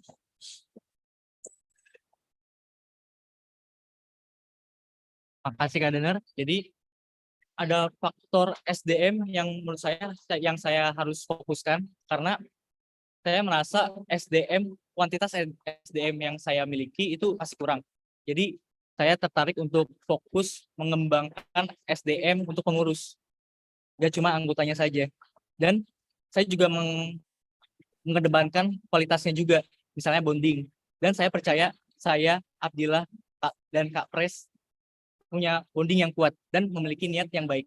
Saya percaya kita bisa untuk mengembangkan di faktor SDM untuk pengurus. Itu Kak Danar. Oke, sangat bagus sekali Kak Didi ya. Bagus banget semua Kayaknya jawaban tanya dari sekali para. lagi nih Kak Didi nih. Apakah dari 3 kandidat ini ada pertanyaan untuk kandidat lainnya apa sudah cukup nih? Udah cukup. Sudah cukup. Ini pertanyaan bukan untuk Anda Kak Didi, tapi untuk Kak Adam, Kak Pres, dan Kak Abdillah. Apakah sudah cukup atau masih ada yang ingin ditanyain lagi tuh loh? Kalau dari Sudah cukup ya, sudah. cukup. Kalau dari Kak Adam gimana? Tuh. Sudah cukup atau masih ada yang ingin ditanyakan? Cukup. Kalau dari Kak Pres? Cukup, Kak. Oke, jadi waktu udah gak kerasa ya Kak Didi ya. Udah 2 jam kita berdebat ya Kak Didi ya. Berasa Kak Danar. Oh berasa ya? Berasa banget, Kak Danar. Ya, tapi ya lumayan seru juga Kak Didi ya. Tapi seru Betul. banget. Dan ini udah gak kerasa, ini udah acara penutup aja nih Kak Didi. Udah pengunjung acara ya. Betul. Silakan Kak Didi, silakan ditutup Kak Didi. Tapi sebelum penutupan kita dokumentasi dulu nggak sih Kak Danar? Oh boleh banget tuh Boleh. untuk dokumentasi dulu ya. Oke, untuk jadi dokumentasinya semuanya on cam apa gimana nah? sepertinya Apa kita aja? mungkin kita aja mungkin ya. Oke, kita aja ya. Boleh boleh di highlight monitor misalkan kayak MC dan calon ketua umum kandidat nomor 1, lalu habis itu kandidat nomor 2, dan lalu kandidat nomor 3. Oke, foto dia. 1, 2,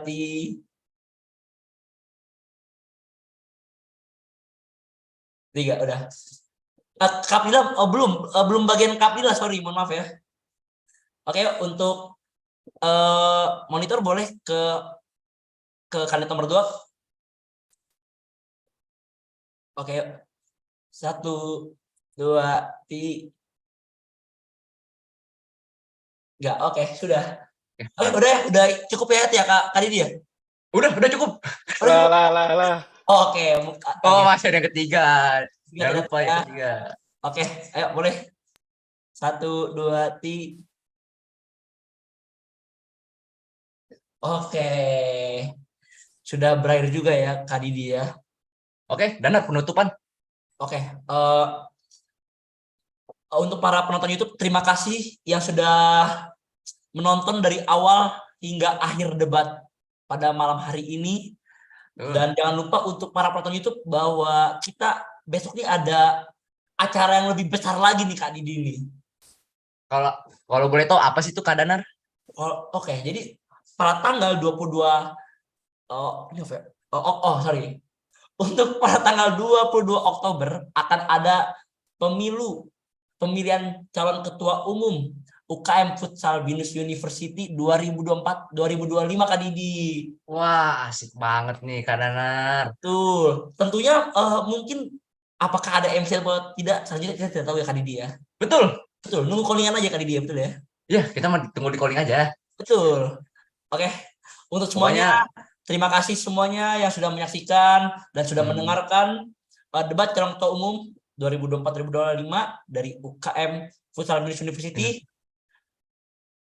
Salam dari kami. Bye-bye. dadah.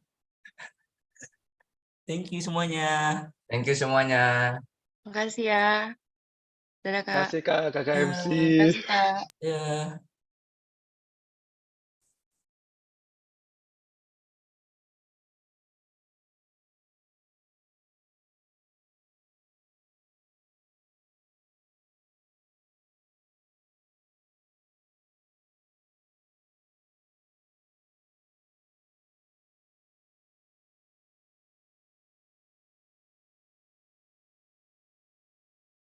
Vina